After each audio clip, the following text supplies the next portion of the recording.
In the idyllic seaside village of St Anne's Bay, 1935, a glamorous widow, Eleanor Voss, drowns under mysterious circumstances during a dawn swim. Her quiet companion, Clara Trent, seems oddly unshaken, raising whispers of foul play. Tish, Miss Jane Marple, the unassuming spinster with a razor-sharp mind, who unravels a chilling plot of deception and murder. A green silk scarf, a hidden cave, and a missing maid reveal Clara's audacious scheme to steal Eleanor's identity, leaving a trail of bodies. In this gripping tale of betrayal, Marple's keen eye exposes the dark heart of ambition, proving no secret can hide from her relentless pursuit of truth. Chapter 1: The Seaside Haven. The sun hung low over St Anne's Bay, casting a golden sheen across the restless waves that lapped at the base of the cliffs. The village, nestled in a crescent of Cornish coast, was a place of quiet beauty, its whitewashed cottages and winding lanes untouched by the clamour of city life. In the summer of 1935, the air was thick with the scent of salt and gorse, and the Seaview Hotel, perched on a rise overlooking the sea, stood as a beacon for those seeking respite. Its ivy-clad facade, softened by years of weathering, promised comfort and charm, and its wide veranda offered views that stretched to the horizon. Miss Jane Marple, seated in a wicker chair on that very veranda, sipped her afternoon tea with the measured calm of one accustomed to observing life's subtleties.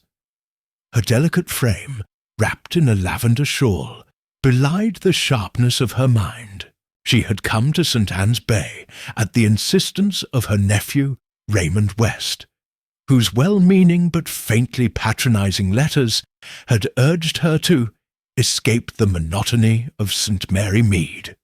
Miss Marple, though fond of her village's predictable rhythms, had acquiesced, sensing that a change of scene might offer its own quiet revelations.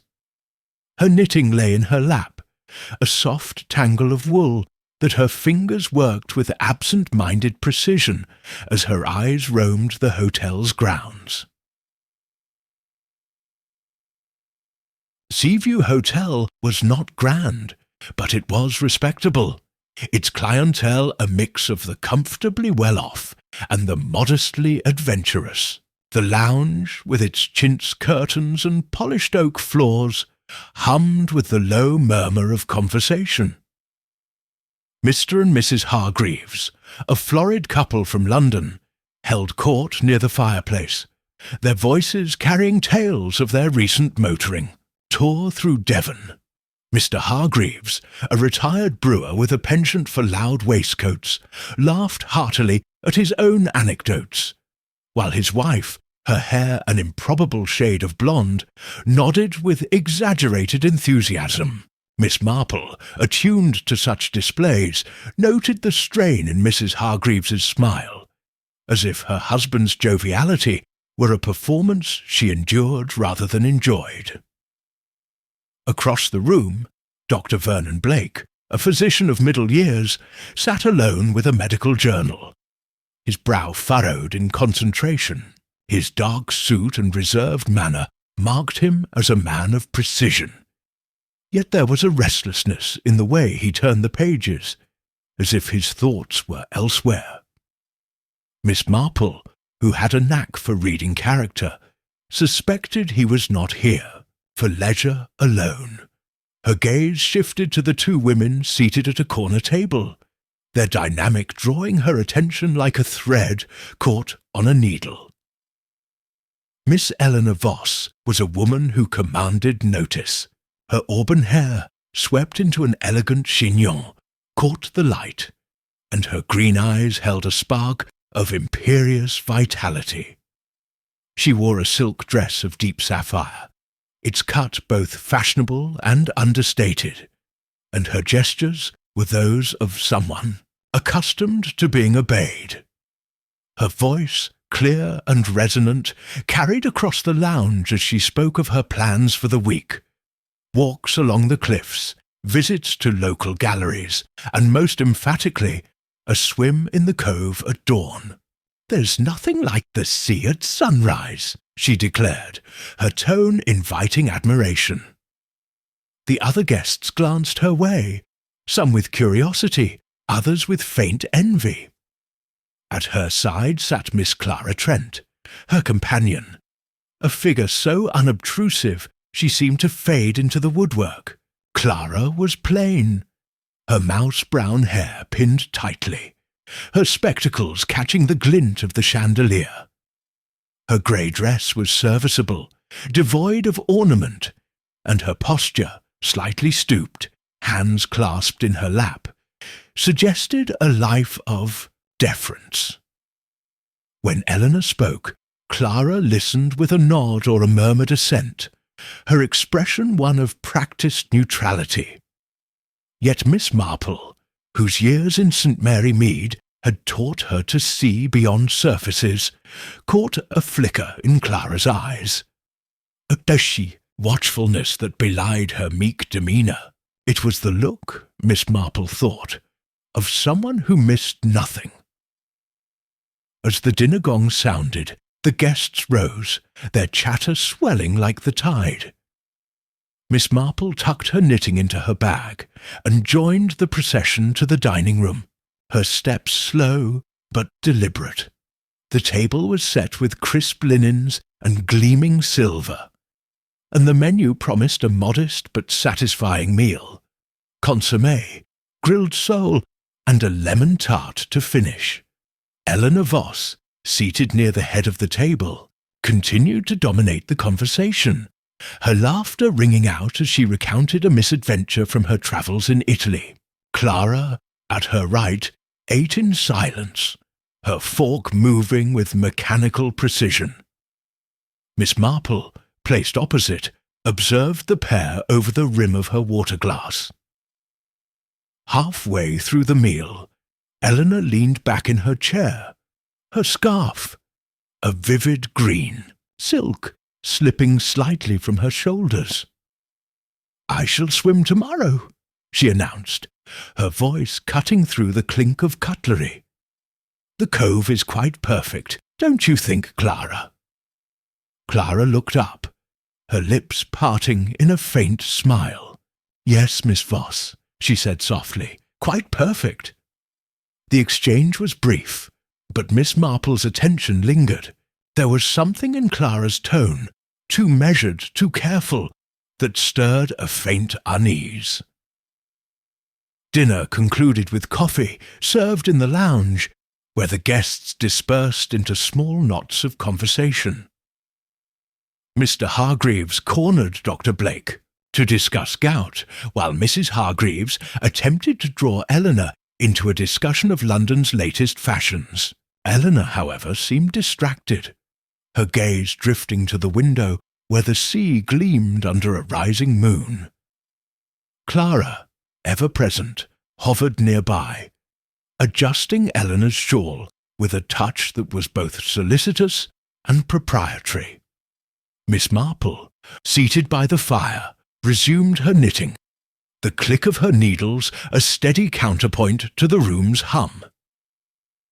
As the evening drew to a close, the guests retired to their rooms, their footsteps echoing on the polished stairs. Miss Marple lingered a moment longer, her eyes resting on the empty table where Eleanor and Clara had sat. The sea, she thought, could be a deceptive thing, beautiful, inviting, but with currents that ran deep and unseen. She rose, her shawl draped over her arm, and made her way to her room, her mind already sifting through the day's impressions. Tomorrow, she sensed, would bring more than the promise of a sunrise swim. Chapter 2. The Tragedy at Dawn. The first light of dawn crept over St. Anne's Bay, painting the cliffs in hues of rose and amber. The sea, restless even in its morning calm, whispered against the rocks of the secluded cove below the Seaview Hotel. The village, still slumbering under a veil of mist, was unaware of the shadow that had fallen across its tranquil summer. Within the hotel, the air was thick with the hush of early hours, broken only by the distant clatter of a maid preparing the breakfast room. Miss Jane Marple, an early riser by habit, was already awake, seated by her window with a cup of tea, her knitting idle in her lap.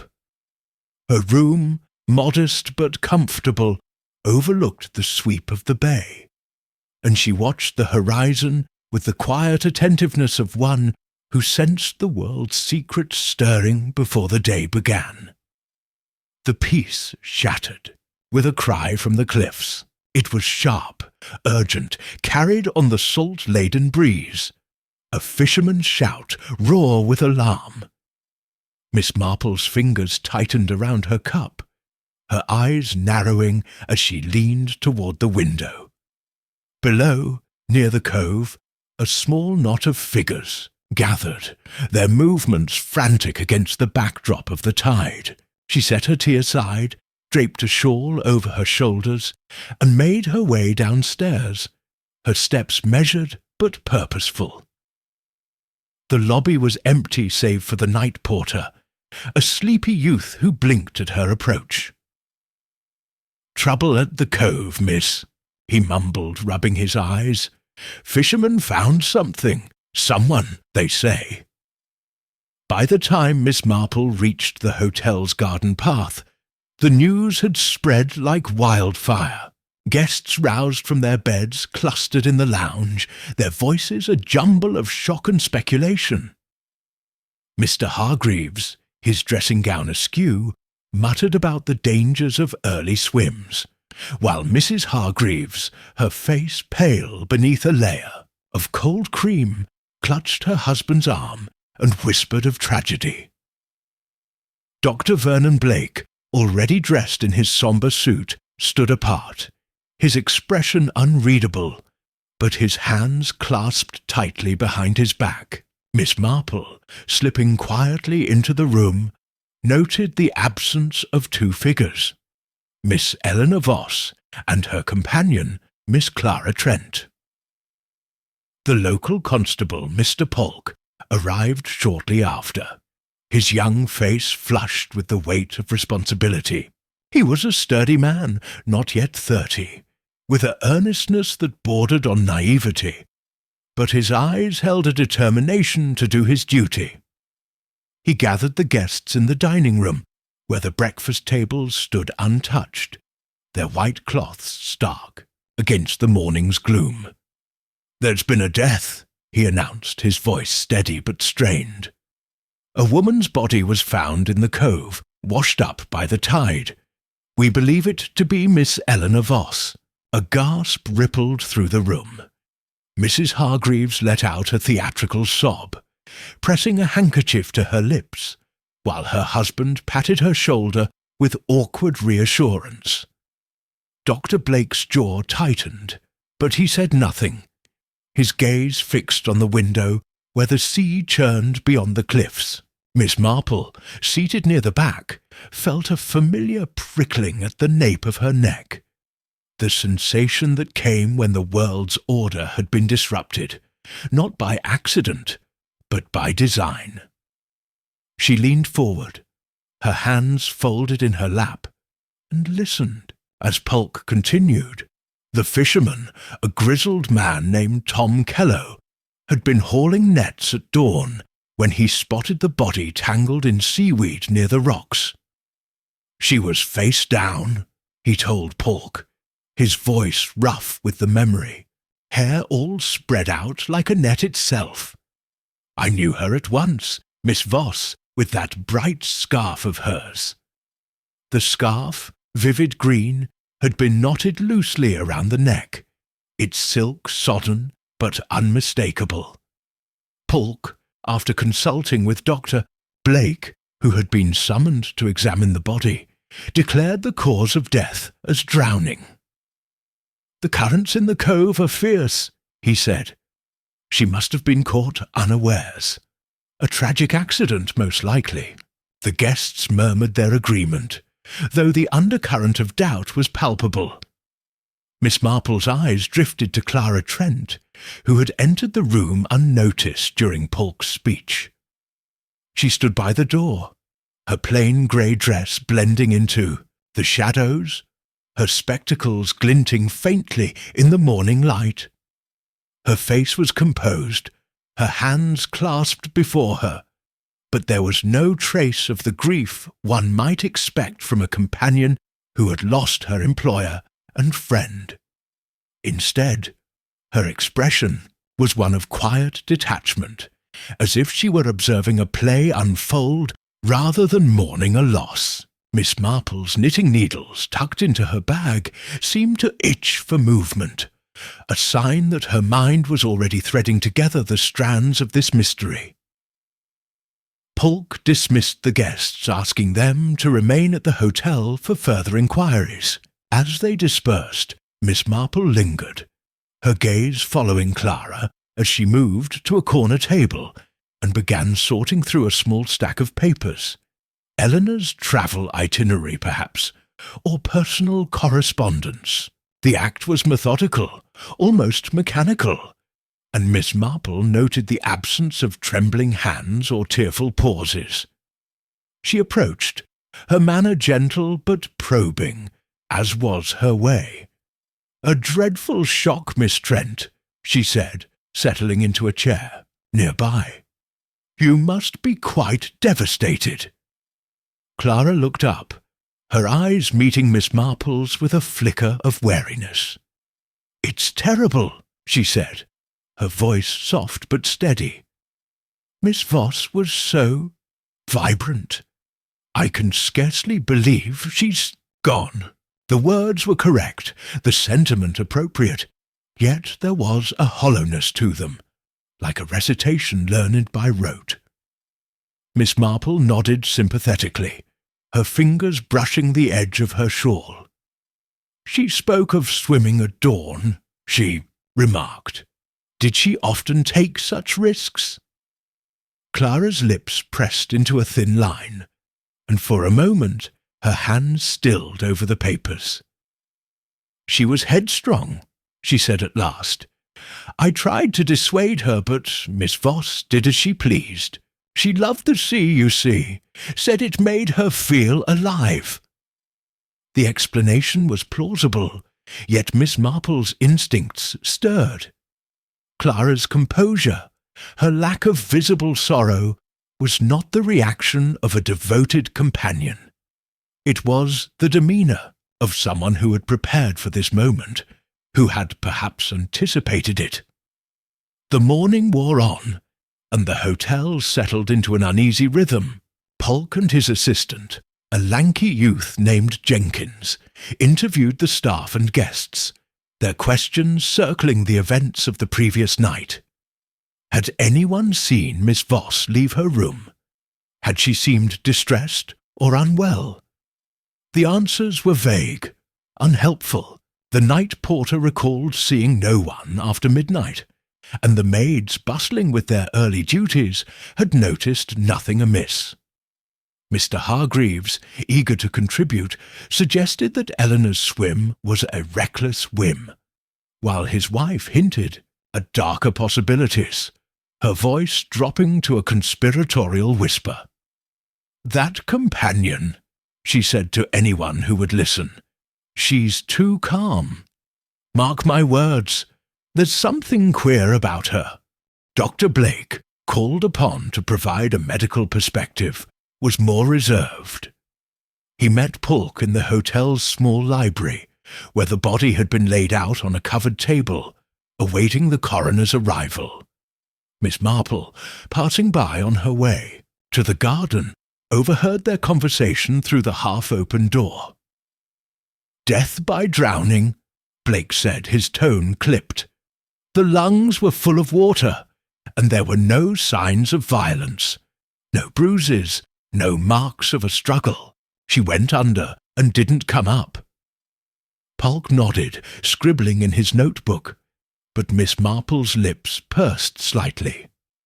Blake's certainty was professional, yet she sensed a hesitation, a reluctance to delve deeper. She made a mental note to speak with him later when the moment was right. Outside, the garden was a riot of roses and lavender, their fragrance a stark contrast to the morning's grim events. Miss Marple walked slowly along the gravel path, her eyes scanning the cliffs that loomed above the cove. The tide was receding, revealing jagged rocks and pools of seaweed-strewn water. She pictured Eleanor Voss, vibrant and imperious, striding down the narrow path to the shore, her auburn hair catching the dawn's light. But the image faltered. Why had no one seen her leave? And why had the scarf, so vivid in Miss Marple's memory from dinner, been absent when Eleanor announced her swim? The discrepancy, small though it was, nagged at her, like a dropped stitch in a pattern.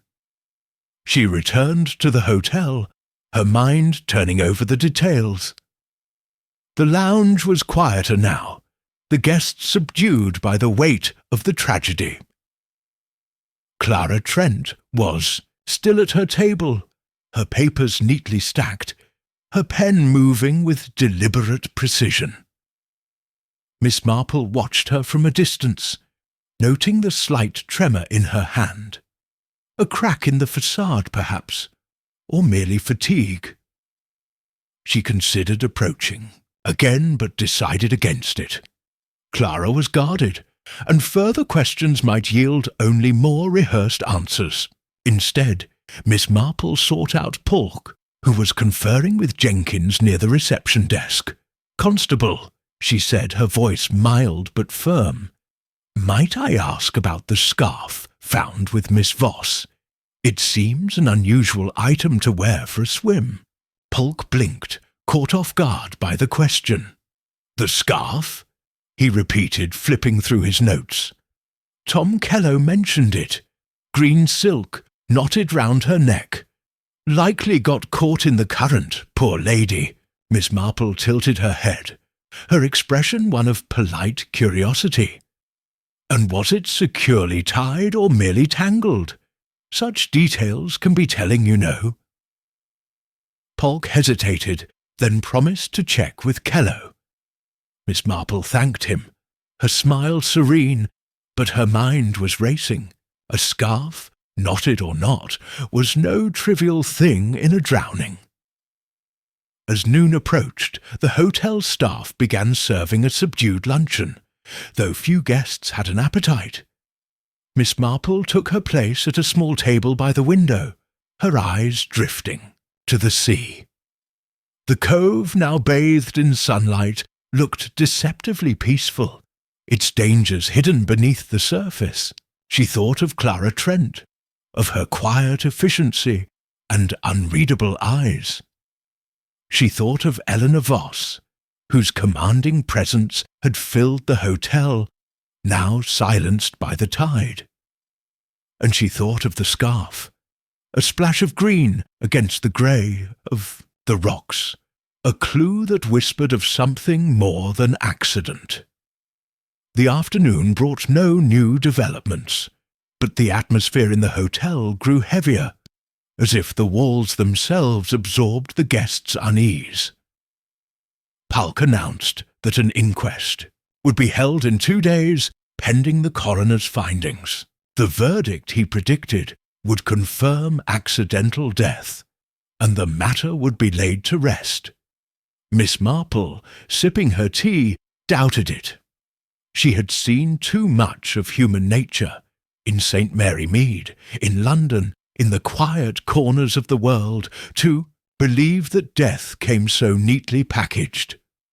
There was a pattern here, she was certain, and she would unravel it, thread by careful thread. She rose from her table, her shawl draped over her arm, and made her way to the lounge, where her knitting awaited. As she settled into her chair, her needles resumed their rhythmic dance. the soft click a counterpoint to the murmur of the sea. Clara Trent, still at her papers, glanced up, her eyes meeting Miss Marple's for a fleeting moment. There was no warmth in the look, only a guarded intensity that confirmed what Miss Marple already suspected. Clara Trent was no mere shadow. She was a player in this tragedy, and the stage was far from empty. Chapter 3. The Companion's Tale. The afternoon sun filtered through the lace curtains of the Seaview Hotel's lounge, casting delicate patterns on the polished oak floor. The air was heavy with the scent of beeswax and the faint tang of the sea, carried through the open windows.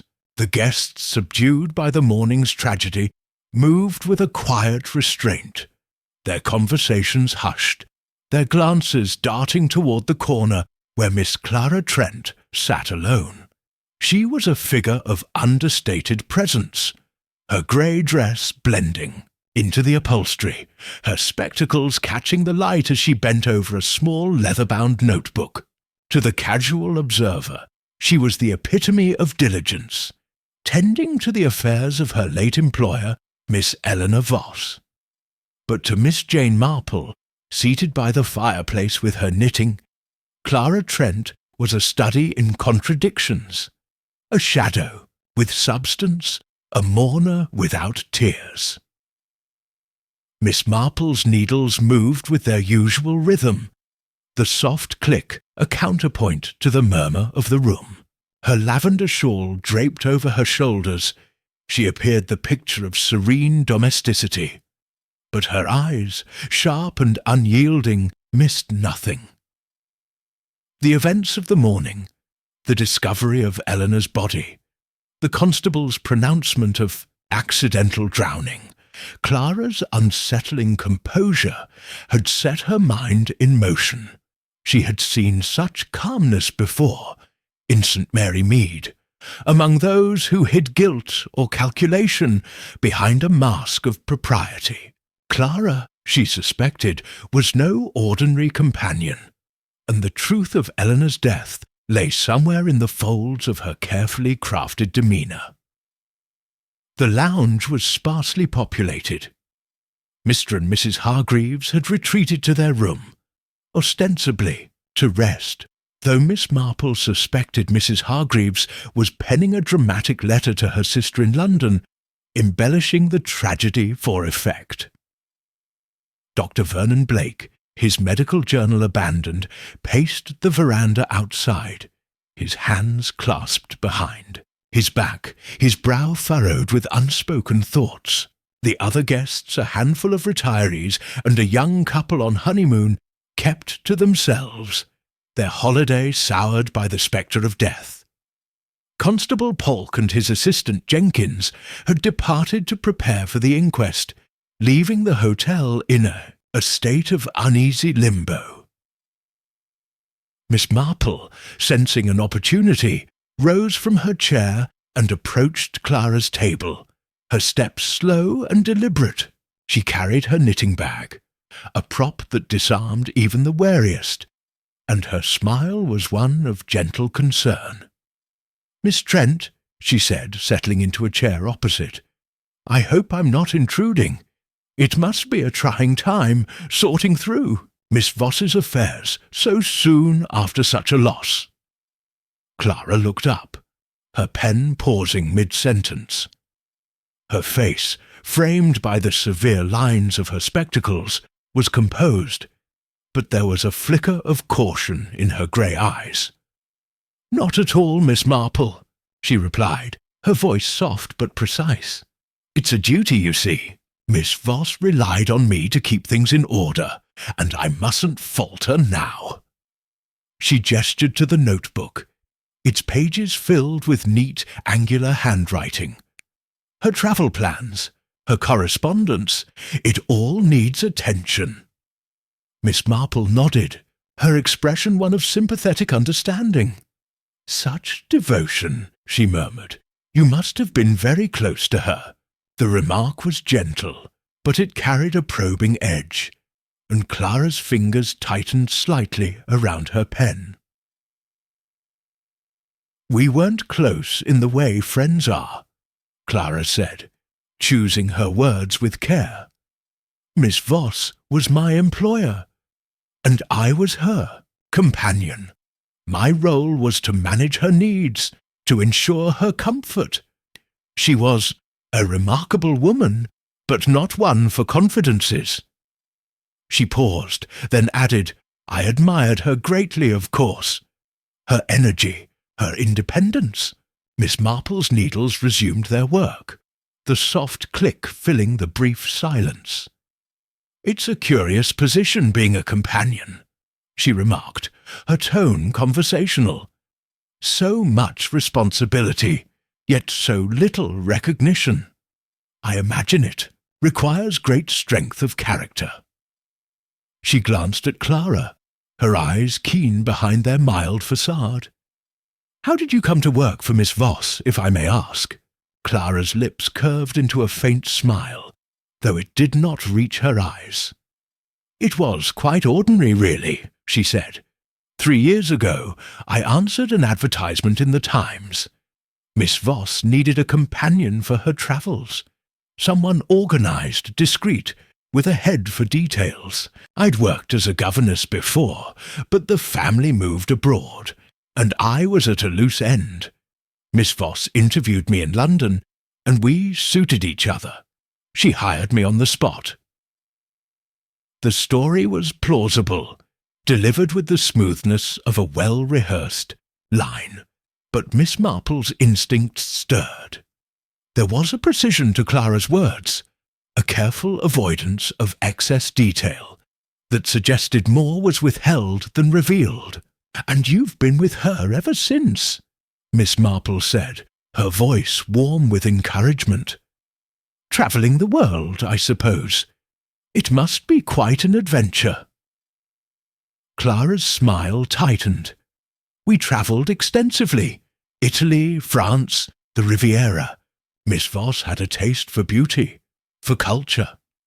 I arranged the itineraries, handled the bookings, saw to her correspondence. It was demanding, but rewarding." She closed the notebook with a soft snap, as if to signal the end of the topic. "If you'll excuse me, Miss Marple, I must finish these notes before the inquest. There's so much to do." "Of course," Miss Marple said, rising with a gracious nod. "I shan't keep you. But if you need a listener, my dear, I'm always here." She returned to her chair by the fireplace, her mind sifting through the conversation. Clara's account was tidy, almost too tidy, and her detachment was striking. A companion of 3 years, even one in a professional role, would surely show some trace of grief. A tremor in the voice, a moment of hesitation. Yet Clara was a model of control. Her emotions locked away, like papers in a safe, the lounge gradually filled as the afternoon wore on. Mrs. Hargreaves reappeared, her blonde curls freshly arranged, her voice carrying across the room as she recounted the morning's events to the young honeymooners. "A tragedy, simply a tragedy," she declared, her handkerchief fluttering for emphasis. "That poor Miss Voss, so full of life, and now gone. I said to Mr. Hargreaves, didn't I, that the cove is no place for swimming alone?" Mr. Hargreaves, trailing behind, grunted his agreement, his eyes on the tea-tray being wheeled in by a maid. Dr. Blake returned from the veranda, his expression still guarded. He paused near Clara's table, as if considering whether to speak, then moved to a chair by the window, where he opened his journal but did not read. Miss Marple watched him, noting the tension in his posture, the way his fingers drummed lightly on the armrest. He had been quick to confirm drowning as the cause of death, yet there was a reticence in his manner, a suggestion that he knew more than he had shared. She made a mental note to engage him later, perhaps over tea, when his defences might be lower. The tea tray, laden with scones and a silver pot, provided a welcome distraction. Miss Marple accepted a cup, her hands steady as she stirred in a lump of sugar. She observed the room's dynamics, her mind turning over the puzzle of Eleanor's death. The green scarf, knotted around the body, was a persistent question. Why had Eleanor worn it for a swim, when she had not worn it at dinner when announcing her plans? And why had Clara, so meticulous in her duties, not mentioned it? The scarf, Miss Marple suspected, was no mere accessory. It was a thread in a larger tapestry, one she had yet to fully discern. Her thoughts were interrupted by the arrival of Constable Polk, his face flushed from the climb up the hotel's drive. He sought out the manager, a wiry man named Mr. Penrose, and the two conferred in low tones near the reception desk. Miss Marple, with her knack for overhearing without seeming to listen, caught fragments of their conversation. Something about the tide charts and the fisherman's statement. Polk's voice carried a note of frustration, as if the case, so neatly labelled an accident, was beginning to resist his assumptions. She filed this away, her eyes returning to Clara, who had resumed her writing with renewed focus. As the afternoon faded into evening, the hotel prepared for dinner, the staff moving with a quiet efficiency that belied the day's upheaval. Miss Marple, changing into a simple black dress for the meal, reflected on Clara's story. The role of a companion was one of invisibility, yet Clara's presence was anything but unremarkable. Her control, her watchfulness, suggested a woman who played her part with calculation, not subservience. Miss Marple recalled a case in St. Mary Mead years ago, involving a governess who had orchestrated a theft by leveraging her unassuming role. The parallel was not exact, but it sharpened her suspicion that Clara Trent was more than she seemed.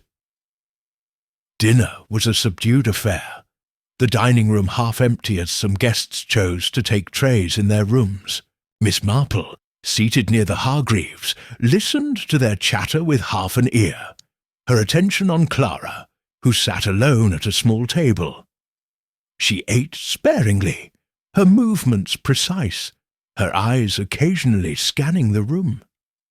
Dr. Blake, at a nearby table, glanced at her once or twice, his expression unreadable. Miss Marple noted the exchange, subtle though it was, and wondered at its significance. Had Blake observed something in Clara that morning, during his examination of the body, that he had not shared? After dinner, the guests gathered in the lounge. For coffee, their conversations circling the tragedy like moths around a flame. Mrs. Hargreaves, emboldened by a glass of sherry, voiced her suspicions to the young couple. "That Miss Trent," she said, her voice low but carrying. "She's not what she seems. No tears, no fuss, just sitting there, writing as if nothing's happened. I wouldn't be surprised if she had a hand in it." Her husband shushed her, but the words lingered, drawing nods from the honeymooners and a frown from Dr. Blake. Miss Marple, sipping her coffee, considered the accusation. Mrs. Hargreaves was prone to exaggeration, but her instincts, however theatrical, were not entirely baseless. Clara's behaviour was an anomaly, and anomalies, in Miss Marple's experience, were the keys to unlocking truth. She resolved to learn more about Clara's past, perhaps through a discreet inquiry to her friend in London, Mr. Raphael, whose connections in legal circles might unearth a record or two. For now, she would watch and listen, letting the pieces of the puzzle fall into place. As the evening drew to a close, the guests retired, their footsteps echoing on the stairs. Clara was among the last to leave, her notebook tucked under her arm, her face a mask of calm. Miss Marple lingered by the fire, her knitting in her lap, her thoughts weaving a pattern as intricate as the wool in her hands. The sea beyond the windows murmured its secrets, and the green scarf, vivid in her memory, seemed to float before her eyes. Clara Trent, she knew, held the key to this tragedy, and Miss Marple would not rest until she had turned it. Chapter 4. The Inquest. The village hall of St. Anne's Bay, a sturdy stone building with a slate roof, stood at the heart of the community, its walls adorned with faded photographs of regattas and harvest fairs. On the morning of the inquest, 2 days after Eleanor Voss's body was found in the cove, the hall was transformed into a sombre courtroom. Benches, polished to a gleam, were arranged in neat rows, and a long table at the front held the coroner's papers, a pitcher of water, and a single glass. The air was cool, tinged with the musty scent of old wood and the faint salt of the sea, carried through the open windows. Outside, gulls wheeled against a sky heavy with clouds, their cries a sharp counterpoint to the murmurs of the gathered crowd. Miss Jane Marple, seated at the back of the hall, adjusted her shawl and surveyed the scene with her customary quiet attentiveness. Her black hat, modest but neatly trimmed, sat at a precise angle, and her knitting bag rested at her feet, a silent companion. The hall was nearly full, the villagers mingling with the hotel guests, their faces a mix of curiosity and unease.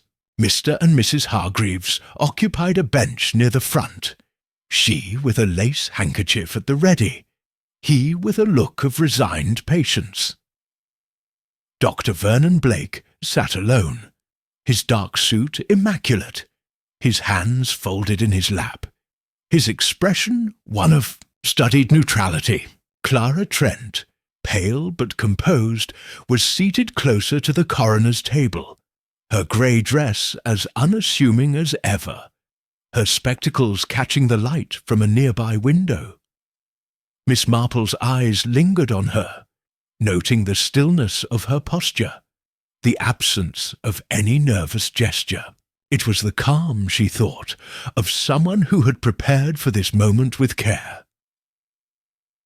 The coroner, Mr. Grimsby, was a dour man of late middle age, his face etched with lines that spoke of long years spent weighing the misfortunes of others.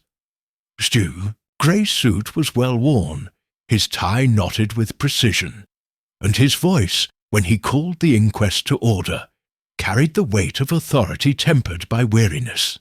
"We are here," he began, "to inquire into the death of Miss Eleanor Voss, found deceased on the morning of the 13th of June in the cove below the Seaview Hotel. Our purpose is to determine the cause and circumstances of her death, and to deliver a verdict accordingly." He adjusted his spectacles, his gaze sweeping the room, and the murmurs fell silent. The first witness was Tom Kello, the fisherman who had discovered the body. He shuffled to the stand, his weathered hands twisting a cap that had seen better days. Under Grimsby's questioning, he recounted the events of that dawn, his voice rough but steady. "I was out early, checking me nets," he said, "when I saw her, tangled in the seaweed near the rocks.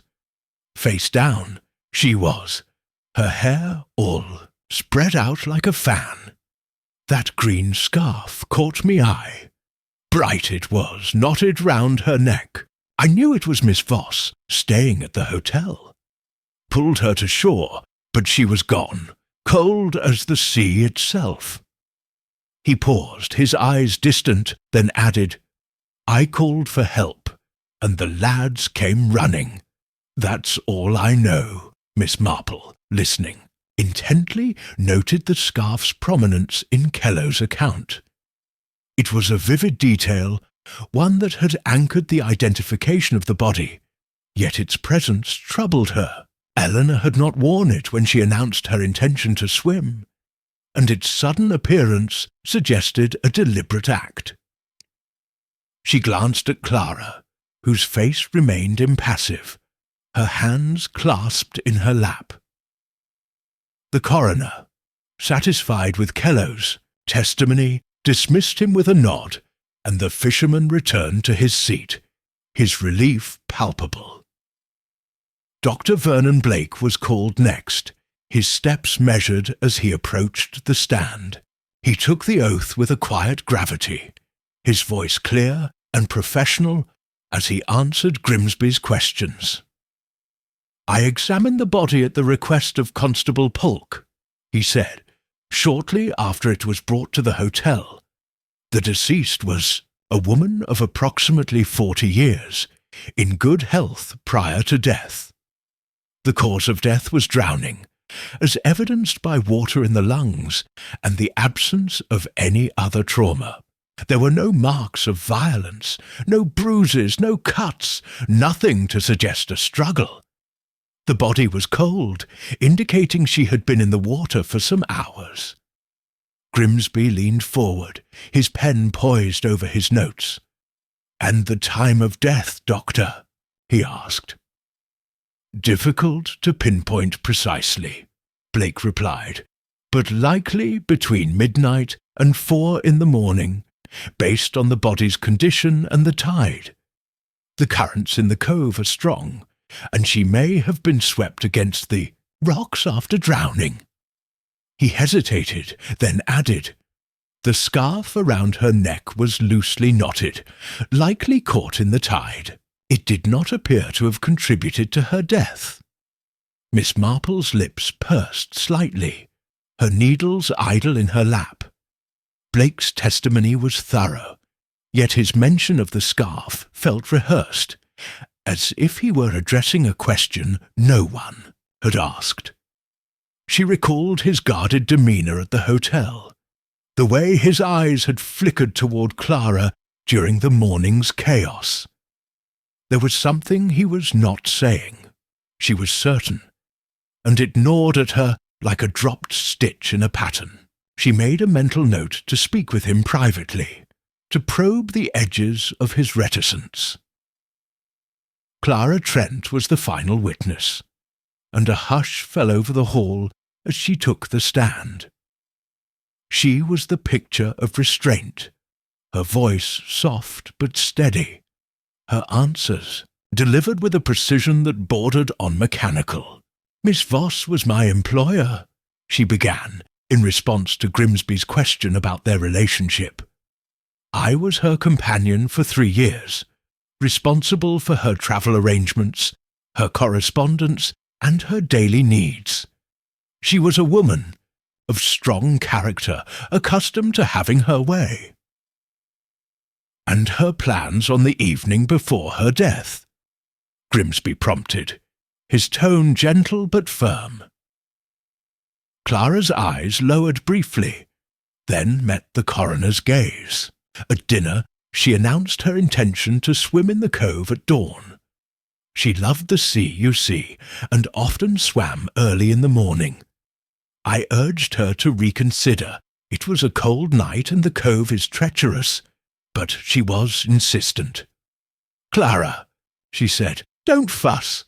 The sea's my tonic." I went to bed shortly after, assuming she would do the same. I didn't see her leave the hotel. Grimsby nodded, his pen scratching across the page. "And when did you learn of her death?" "When the hotel staff woke me," Clara replied. "It was just after 6. I was shocked, naturally. I hadn't thought she'd go through with it, not alone. Her voice wavered slightly, the first hint of emotion, but her face remained composed, her hands steady on the stand. Miss Marple watched closely, her mind sifting through Clara's words. The sheer account was seamless, almost too perfect, as if it had been polished to withstand scrutiny. The mention of urging Eleanor to reconsider was a deft touch, casting Clara as the cautious companion, yet it lacked the ring of spontaneity. And the scarf, once again, was conspicuously absent from her testimony.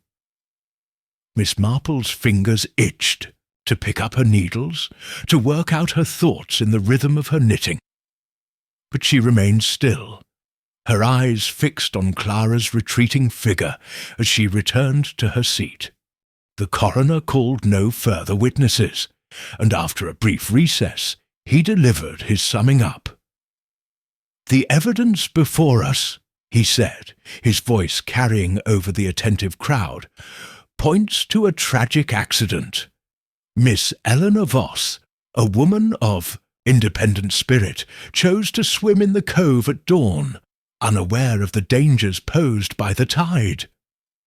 The testimony of Mr. Kello, Dr. Blake, and Miss Trent confirms that her death was due to drowning, with no indication of foul play. The scarf found with the body, while unusual, appears to have been a casualty of the current, not a factor in her demise." He paused, his gaze softening. "It is a reminder, ladies and gentlemen, of the sea's unpredictability and the need for caution." The verdict was delivered with little fanfare. Accidental death. The villagers nodded, their murmurs one of acceptance, while the hotel guests exchanged glances of relief or scepticism. Mrs. Hargreaves dabbed her eyes, though Miss Marple suspected the gesture was more for effect than feeling. Mr. Hargreaves muttered something about the folly of swimming alone, while Dr. Blake stared out the window, his face unreadable. Clara Trent gathered her shawl and left the hall without a word, her steps brisk, her expression unchanged. Miss Marple remained, seated as the crowd dispersed, her mind turning over the inquest's details. The verdict was tidy, the sort of conclusion that soothed a community eager to move on, but it did not satisfy her. The scarf, the timing, Clara's composure, all were threads in a pattern that refused to align. She recalled a case in St. Mary, Mead years ago, where a seemingly accidental death had unravelled under scrutiny, revealing a web of deceit spun by a quiet, unassuming figure. The parallel was not exact, but it sharpened her resolve to probe further. She rose, her shawl draped over her arm, and made her way to the hall's entrance, where Constable Polk was speaking with Mr. Grimsby. Polk, catching sight of her, offered a polite nod, though his eyes held a trace of wariness. "Miss Marple," he said, "a sad business, but it's settled now. The coroner's verdict is clear." "Indeed," Miss Marple replied, her voice mild but firm. "Though I wonder, Constable, if you've considered the scarf more closely. It's such a curious detail, don't you think? A silk scarf, knotted, around the neck for a dawn swim." She tilted her head, her expression one of gentle curiosity. Polk blinked, caught off guard. "The scarf?" he said, flipping through his notebook. "Dr. Blake said it was loosely knotted, likely caught in the tide. Didn't seem significant." He hesitated, then added, "But I'll have another look, if you think it matters." "I'm sure you'll do what's right," Miss Marple said, her smile serene. "Small things, you know, can be so telling." She thanked him and stepped, Outside, the sea air cool against her face. The clouds had parted, revealing a sliver of blue sky, but the horizon held the promise of a storm. She walked slowly back to the hotel, her mind sifting through the inquest's revelations, or lack thereof. At the Seaview, the lounge was quiet, the guests scattered to their rooms or the garden. Clara Trent was nowhere to be seen, and Miss Marple suspected she was packing, preparing to leave St. Anne's Bay, now that the inquest had cleared the way. Dr. Blake sat by the window, his journal open but unread, his fingers tapping a restless rhythm. Miss Marple considered approaching him, but decided to wait.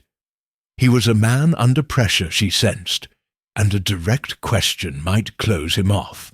Instead, she settled into her chair by the fireplace, her knitting in her lap, and let her thoughts wander.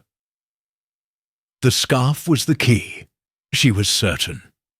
Its presence suggested intent, not accident, and Clara's failure to mention it was a deliberate omission.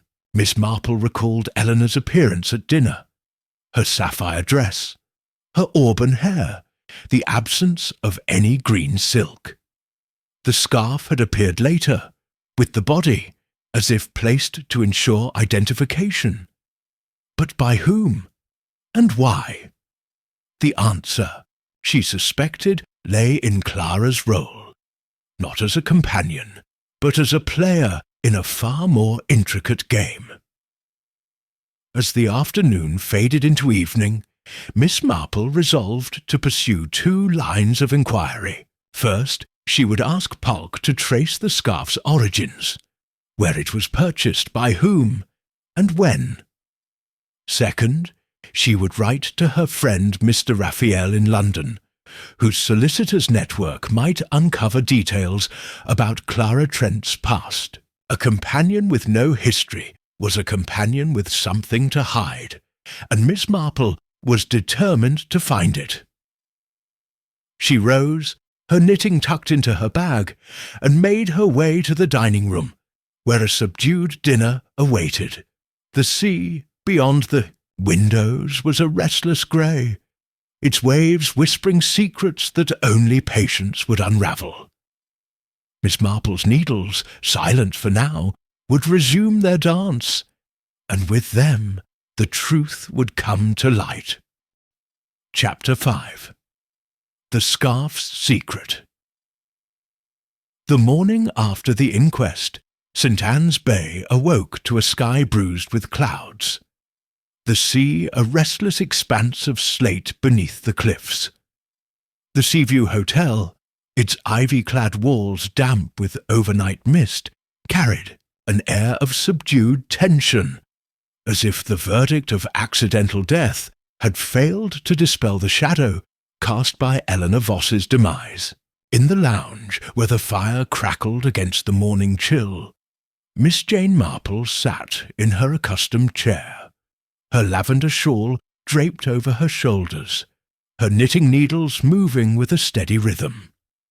The soft click of the needles was a counterpoint to the murmur of the guests who spoke in hushed tones, their glances darting toward the corner where Clara Trent was absent.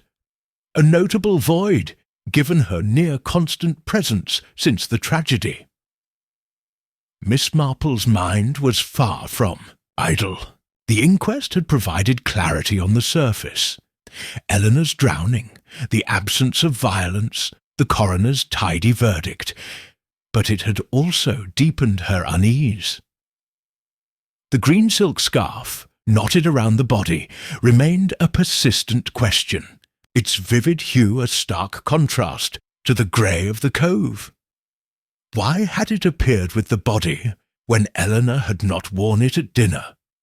And why had Clara, so meticulous in her duties, omitted any mention of it? These were not mere oversights, Miss Marple was certain, but threads in a pattern she had yet to fully discern. Her eyes, sharp behind their mild facade, scanned the room, noting the dynamics of the guests. Mr. Hargreaves, engrossed in a newspaper. Mrs. Hargreaves, whispering to a maid about the morning's tea. Dr. Vernon Blake, staring out the window with a furrowed brow. Each, in their way, was a piece of the puzzle, but Clara Trent, she suspected, held the key. Her thoughts were interrupted by the arrival of Constable Polk, his face flushed from the climb up the hotel's drive.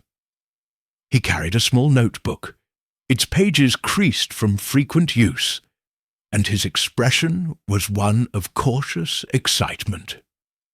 Miss Marple, ever attuned to such shifts, set her knitting aside and rose to meet him, her smile one of gentle encouragement. "Good morning, Constable," she said, her voice soft but firm. "You look as if you found something of interest." Polk nodded, glancing around to ensure they were not overheard. "You were right about the scarf," Miss Marple said, his tone low. "I followed your suggestion and checked with the village shops.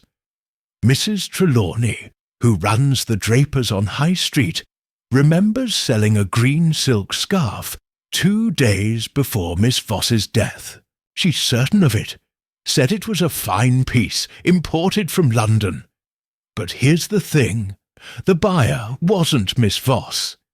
It was a woman matching Miss Trent's description. Plain, bespectacled, wearing a grey coat. Mrs. Trelawney didn't know her name, but she was sure it wasn't the lady from the hotel with the auburn hair." Miss Marple's lips pursed slightly, her mind racing. "How very curious," she murmured. "And did Mrs. Trelawney say why Miss Trent purchased the scarf?" "She said the woman claimed it was a gift," Polk replied, flipping through his notebook. "Said she wanted something bright, something special for a friend. Paid cash, no fuss, and left. Mrs. Trelawney thought nothing of it until I asked." He paused, his brow furrowing. "It's odd, isn't it? If Miss Trent bought it for Miss Voss, why didn't she mention it? And why was it round the body's neck of all places?" "Odd indeed," Miss Marple said, her tone thoughtful. "Might I suggest, Constable, that you speak with Miss Trent? A gift is a personal matter, and her explanation could shed light on the matter." She tilted her head, her expression one of polite curiosity, though her mind was already weaving the new information into the tapestry of her suspicions. Polk nodded, his resolve firming. "I'll do that, Miss Marple. I'm heading to see her now. She's in her room, sorting through Miss Voss's things. I'll let you know what she says." He tipped his hat and strode off, his steps purposeful, leaving Miss Marple to return to her chair, her knitting resumed, but her thoughts far from the wool in her hands. The revelation about the scarf was a turning point, she knew. It suggested intent, a deliberate act to place a recognizable item with the body, perhaps to ensure its identification as Eleanor Voss. But why would Clara purchase such a scarf, only to claim it as a gift?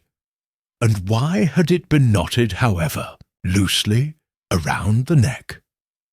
Miss Marple recalled a case in St. Mary Mead, where a seemingly innocuous item, a misplaced brooch, had unravelled a scheme of theft and deception. The scarf, she suspected, was no mere accessory, but a tool, its purpose hidden in the folds of Clara's carefully curated composure. Determined to explore further, Miss Marple decided to visit the cove herself, to see the place where Eleanor's life had ended. She enlisted Dr. Blake's company, sensing that his medical perspective and his unspoken reservations might yield new insights. She found him in the lounge, his journal open but unread, his fingers tapping a restless rhythm. On the armrest, Dr. Blake, she said, approaching with her usual gentle demeanour. "I thought I might walk to the cove this afternoon, to pay my respects, as it were. Would you be so kind as to accompany me? Your knowledge of the site might be invaluable." The chef looked up, his dark eyes narrowing slightly, as if weighing her request. "The cove?" he said, his voice measured. "It's a rough path, Miss Marple, and the tide's tricky. But if you're set on it, I'll come along. I was there when they brought the body up. Might as well show you the lay of it." He rose, his movements brisk, and Miss Marple noted the tension in his posture, a sign that he was not as detached as he wished to appear. The path to the cove was steep, winding down the cliffs through gorse and heather, the sea a constant murmur below. Miss Marple, though frail in appearance, navigated the descent with surprising agility, her stick tapping the ground for balance. Blake walked ahead, pointing out the rocks where the body had been found, his voice clipped but informative. "Here," he said, pausing at a jagged outcrop, "is where Kello saw her. The tide was going out, but the currents are strong even then. She'd have been pulled under quickly, no chance to fight it." Miss Marple nodded, her eyes scanning the scene. The cove was a narrow crescent of shingle and rock, its cliffs towering above, their shadows casting the water in deep shade. The waves lapped at the shore, their rhythm deceptively gentle. But she could see the churn of the current, the way it tugged at the seaweed clinging to the rocks. "A dangerous place," she remarked, her tone thoughtful. And yet Miss Voss was an experienced swimmer, was she not? "So Miss Trent said," Blake replied, his gaze fixed on the water. "But experience doesn't always matter against a tide like this. One misstep, and you're done." He paused, then added, "The scarf didn't help, I suppose. Got tangled, made it harder to move." Miss Marple's eyes sharpened, though her expression remained serene. "The scarf," she said, as if musing aloud. "Such an odd thing to wear for a swim. You said it was loosely knotted, Doctor. Did it seem deliberately placed, perhaps?" She watched him closely, noting the slight tightening of his jaw. "Placed," Blake repeated, his tone guarded. "No, I wouldn't say that. It was caught in the current, that's all. Silk's slippery. Could have slipped off her shoulders. Got knotted in the water." He turned away, his hands clasped behind his back, and Miss Marple sensed a reluctance to pursue the topic. She did not press him, instead letting her gaze wander along the shore, where a narrow path led to a shadowed recess in the cliff face. A cave, its entrance half hidden by the tide. "What's that?" she asked, pointing with her stick. "Cave, perhaps. It looks rather secluded." Blake followed her gaze, his brow furrowing. "Aye, there's a cave there," he said. "Smugglers used it years ago. It's under water at high tide, but you can get in when the tide's out. Not much to see, though, just damp rock and seaweed." He seemed eager to move on, but Miss Marple filed the information away, her mind turning over the possibilities. A cave, hidden from view, could be a place of secrets, a hiding spot perhaps, or a stage for something more sinister. They returned to the hotel as the clouds began to spit rain, the path slick underfoot. Miss Marple thanked Blake, her smile warm, but her eyes probing. "You've been most helpful, Doctor," she said. "It's good to see the place for oneself, don't you think? Clears the mind." Blake nodded, his expression unreadable, and excused himself to his room, leaving Miss Marple to ponder the cave's potential significance. Back at the hotel, she found Pulk waiting in the lounge, his notebook in hand, his face a mix of determination and unease. "I spoke to Miss Trent," he said, drawing her aside. "She admitted buying the scarf, just as Mrs. Trelawney said. Claimed it was a gift for Miss Voss, something to brighten her wardrobe. Said she gave it to her the night before the swim, and Miss Voss must have decided to wear it. But she got flustered, Miss Marple." Her voice shook, and she kept adjusting. "Her spectacles! First time I've seen her rattled." Miss Marple's lips curved into a faint smile, though her eyes were grave. "How very interesting," she said. "A gift, given so recently, and yet worn for a dawn swim. It raises questions, doesn't it, Constable? Perhaps you might ask Miss Trent if she saw Miss Voss wearing the scarf that night, or if she knows how it came to be knotted." She paused, then added, "And the cave, Constable. Has anyone searched it? It strikes me as a place worth investigating." Polk blinked, caught off guard by the suggestion. "The cave?" he said. "Hadn't thought of it, to be honest. But I'll send Jenkins down at low tide, see if there's anything to find. And I'll press Miss Trent again, though she's a tough one to crack." He tipped his hat. His resolve strengthened, and Miss Marple watched him go, her mind already turning to the next step. The afternoon passed in a blur of rain and quiet activity. The guests, confined by the weather, gathered in the lounge, their conversation circling the inquest and its aftermath. Mrs. Hargreaves, ever fond of drama, speculated loudly about Clara's role, her voice carrying over the clink of teacups. "Mark my words," she said to the young honeymooners, "that companion's hiding something. Buying a scarf, then saying nothing about it. It's suspicious, if you ask me." Mr. Hargreaves, reading his newspaper, muttered his agreement, though his attention was clearly elsewhere. Dr. Blake, seated by the window, seemed lost in thought, his journal untouched. Miss Marple, observing him from her chair, noted the tension in his shoulders, the way his eyes darted toward the door whenever someone entered. He was a man with knowledge, she was certain, and that knowledge weighed on him. She considered approaching him, but decided to wait, sensing that he needed time to wrestle with whatever he was withholding. Clara Trent appeared briefly, her face pale but composed, to collect a tray of tea from the maid. She avoided the guests' gazes, her steps brisk as she retreated to her room, and Miss Marple watched her go, her suspicions deepening. The scarf was a deliberate clue, she was convinced, placed to mislead, to ensure the body was identified as Eleanor's. But why? And what role did the cave play, if any? The answers, she knew, lay in Clara's past, in the life she had led before becoming Eleanor's shadow.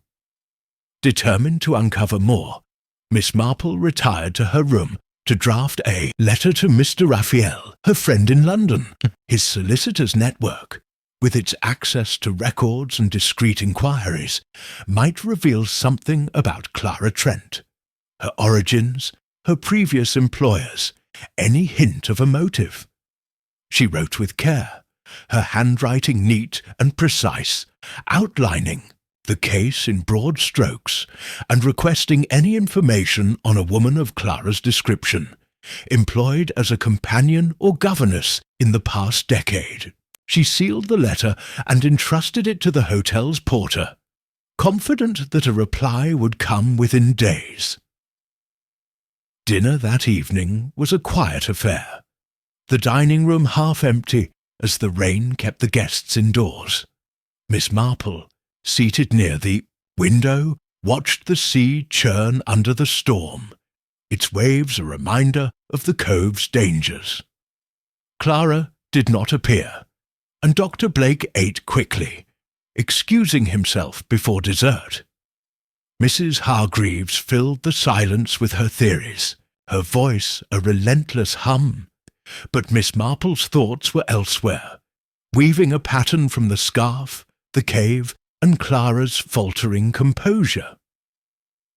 As she retired to her room, her knitting bag in hand, Miss Marple felt a quiet certainty growing within her. The scarf was no accident, nor was Eleanor's death. Clara Trent, with her steady hands and guarded eyes, was at the heart of this mystery, and the cave, she suspected, held a secret that would unravel the truth. She settled into her chair by the window, her needles resuming their dance, and let the rhythm guide her thoughts. The sea beyond the glass whispered its secrets, and Miss Marple listened, knowing that patience would bring the answers to light. Chapter 6. As Shadows Passed. The rain had ceased by the following morning, leaving St. Anne's Bay bathed in a tentative sunlight that glinted off the wet cobblestones and the sea beyond. The Seaview Hotel, its ivy glistening with dew, seemed to exhale a breath of relief, though the undercurrent of unease lingered among its guests. The inquest's verdict of accidental death had done little to quell the whispers, and the revelation about the green silk scarf, purchased by Clara Trent, had only deepened the mystery. In the lounge, where the fire burned low against the morning's chill, Miss Jane Marple sat in her usual chair, her lavender shawl draped over her shoulders, her knitting needles moving with their familiar rhythm. The soft click of the needles was a steady pulse, grounding her thoughts as they wove through the tangled threads of Eleanor Voss's death. Miss Marple's mind was sharp, her suspicions honed by the events of the past days. The scarf, bought by Clara as a supposed gift, yet found knotted around the body, was no mere coincidence. It was a deliberate act, she was certain, meant to ensure the body's identification as Eleanor's. Clara's faltering composure when questioned by Constable Polk had been a crack in her otherwise impeccable facade, a hint that she was not as unassailable as she appeared. But to unravel the truth, Miss Marple knew she needed more than intuition. She needed facts, a glimpse into Clara Trent's past that might reveal the motive behind such a calculated deception. Her letter to Mr. Raphael, dispatched the previous evening, was a step toward that goal. His solicitor's network, with its access to obscure records and discreet inquiries, was a resource she had relied on before, and she trusted it would yield something about Clara. A trace of her life before she became Eleanor's companion, a clue to her character or her ambitions. For now, though, Miss Marple turned her attention to the hotel, where the guests' behaviours and Clara's movements offered their own revelations. She observed the lounge with her customary quiet attentiveness, noting the absence of Clara, who had not appeared since her brief appearance at dinner the previous night. Dr. Vernon Blake, seated by the window, was engrossed in a letter, his brow furrowed with concentration, while Mr. and Mrs. Hargreaves, at a nearby table, debated the merits of a day trip to a neighbouring village, their voices a low hum of distraction. The morning's calm was broken by the arrival of Constable Polk, his face a mix of determination and fatigue. He sought out Miss Marple, his notebook tucked under his arm, and drew her aside to a quiet corner of the lounge. "I've been to the cave, Miss Marple," he said, his voice low to avoid the ears of a passing maid. "Sent Jenkins down at low tide, like you suggested. Nothing much to report, just damp rock and a bit of seaweed. No signs of anything suspicious, no belongings or marks. But I'm keeping it in mind in case it ties in later." He paused, then added, "I pressed Miss Trent again about the scarf too. She stuck to her story. Said she gave it to Miss Voss as a gift, and didn't know how it ended up knotted. But she was nervous, kept looking at the door like she expected someone to walk in." Miss Marple nodded, her expression one of thoughtful encouragement. "Nervousness can be telling, Constable," she said. "It suggests a mind under strain, perhaps one that fears exposure. Did she say anything else about her relationship with Miss Voss? Any hint of discord or plans for the future?" She tilted her head, her eyes keen behind their mild facade. Polk shook his head, flipping through his notebook. "Not much. Said she was planning to leave St. Anne's Bay soon, once Miss Voss's affairs were settled. Mentioned travelling abroad, starting fresh. Seemed eager to move on, if you ask me." He hesitated, then added, "I'm keeping an eye on her, Miss Marple. Something's not right, and that scarf's got me thinking. I've asked Mrs. Trelawney to confirm her statement in writing, just to be sure." "You're doing splendidly, Constable," Miss Marple said, her smile warm, but her mind already turning over the new information. Clara's intention to leave, coupled with her unease, suggested a woman preparing to escape. Not just the hotel, but the scrutiny that Eleanor's death had brought. The cave, though empty for now, remained a point of interest, a hidden space that might yet yield secrets. She thanked Polk and watched him depart, his steps brisk as he headed toward the village, likely to confer with his superiors or pursue another lead. Returning to her chair, Miss Marple resumed her knitting, her thoughts weaving a pattern as intricate as the wool in her hands. Clara's past was the key, she was certain. A companion of 3 years, with no apparent history before her employment with Eleanor, was an anomaly. And anomalies, in Miss Marple's experience, were the threads that unravelled deception. She recalled a case in St. Mary Mead, where a quiet housemaid, with no record before her arrival, had been revealed as a fugitive hiding from a scandal. Clara, she suspected, was no fugitive in the criminal sense, but her guarded demeanour and calculated responses suggested a life carefully curated to avoid scrutiny. Her reverie was interrupted by the arrival of a telegram, delivered by the hotel's porter, a lanky youth named Tommy. It was from Mr. Raphael, marked urgent, and Miss Marple's heart quickened as she opened it. The message was brief but illuminating. Eleanor Voss, born Maitland, widow of financier Henry Voss, inherited substantial fortune. Clara Trent, employed 1932, references vague, no record prior. Possible alias, investigating further, Raphael. She folded the telegram and tucked it into her knitting bag, her mind racing.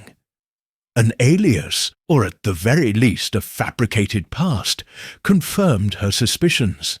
Clara Trent was a shadow, not in the sense of subservience, but in the way she had crafted an identity to slip through the world unnoticed. The implications were profound. If Clara was not who she claimed, her role in Eleanor's death took on a darker hue. Had she sought Eleanor's wealth, her status, or something more personal? The scarf, purchased and placed with the body, suggested a plan to mislead, to ensure the body was taken for Eleanor's. But why? And how had Clara engineered such a deception under the noses of the hotel's staff and guests? Miss Marple's fingers paused over her needles, her eyes narrowing as she considered the possibilities. A staged death required a body. and the absence of any other missing persons in the village pointed to a chilling possibility, one she was not yet ready to voice, but which hovered at the edge of her thoughts.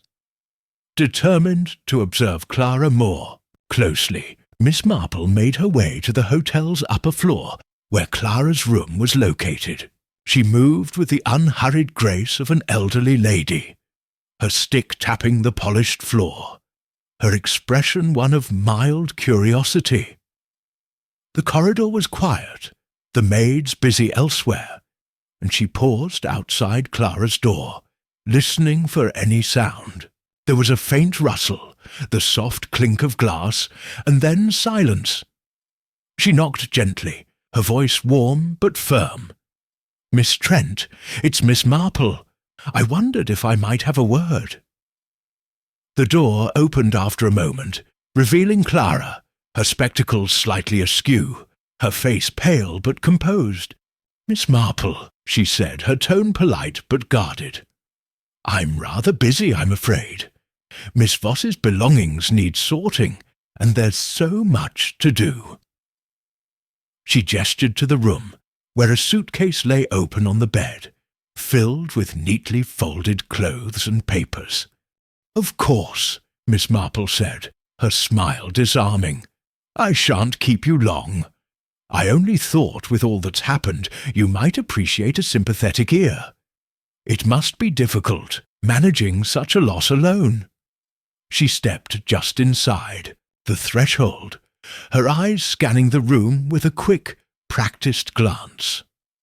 The suitcase contained Eleanor's dresses, a few books, and a stack of letters tied with string. A small desk held a pen and ink, a notebook open to a page of figures, perhaps an inventory of Eleanor's possessions. Clara's lips tightened, but she nodded, gesturing to a chair. "You're very kind," she said, her voice soft but strained. "It's been overwhelming, I admit. Miss Voss was so full of life, and now—" She broke off, adjusting her spectacles, and Miss Marple noted the gesture, a nervous tic that betrayed her unease. "I can imagine," Miss Marple said, settling into the chair, her knitting bag at her feet. "You were with her for 3 years, I believe. Such a long time to share someone's life, even as a companion. You must have seen so much of the world together." Her tone was conversational, but her eyes were keen, watching for any flicker of response. "We travelled a great deal," Clara said, her hands folding in her lap. "Italy, Greece, the south of France.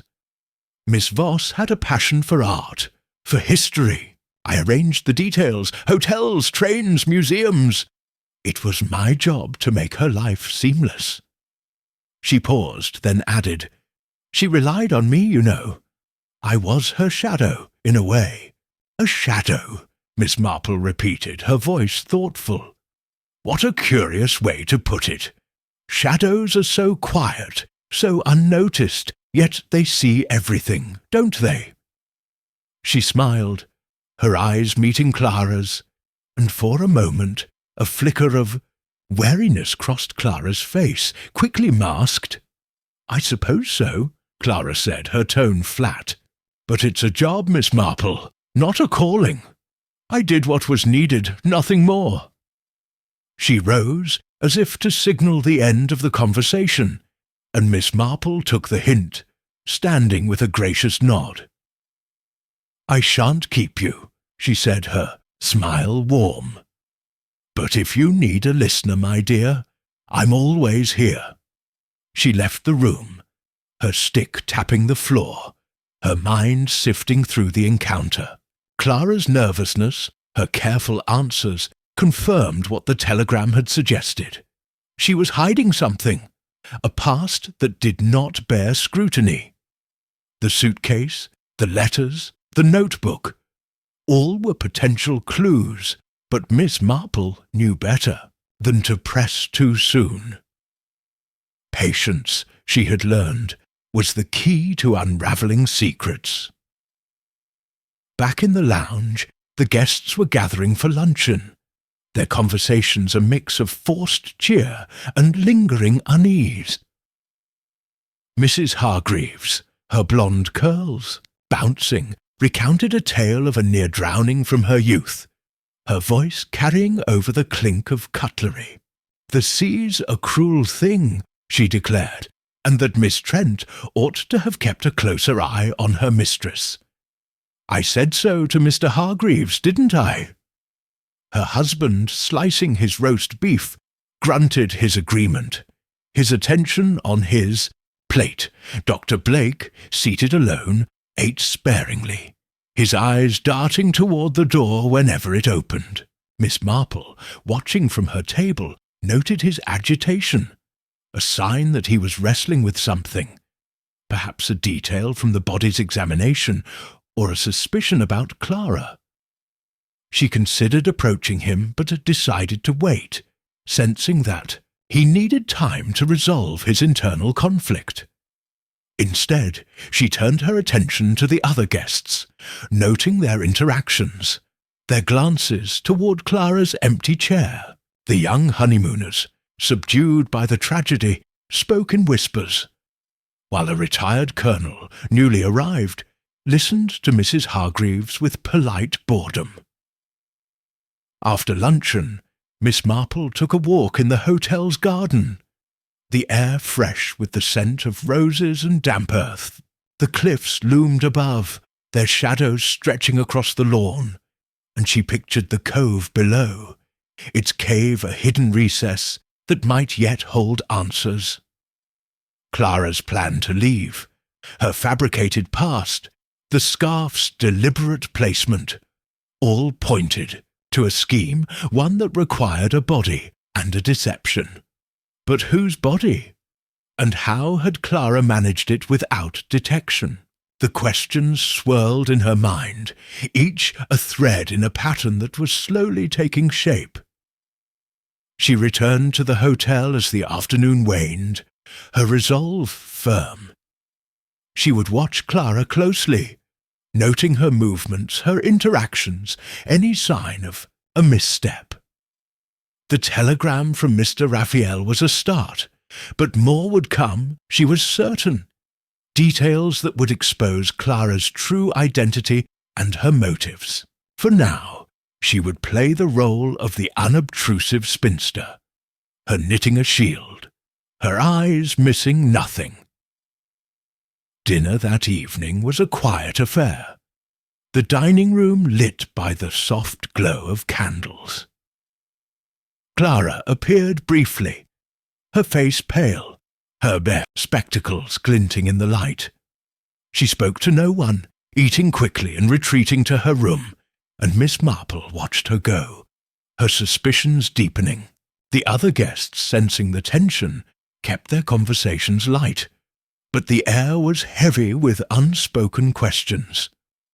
Dr. Blake, finishing his meal, excused himself early, his expression troubled, and Miss Marple made a mental note to seek him out the next day to probe the edges of his reticence.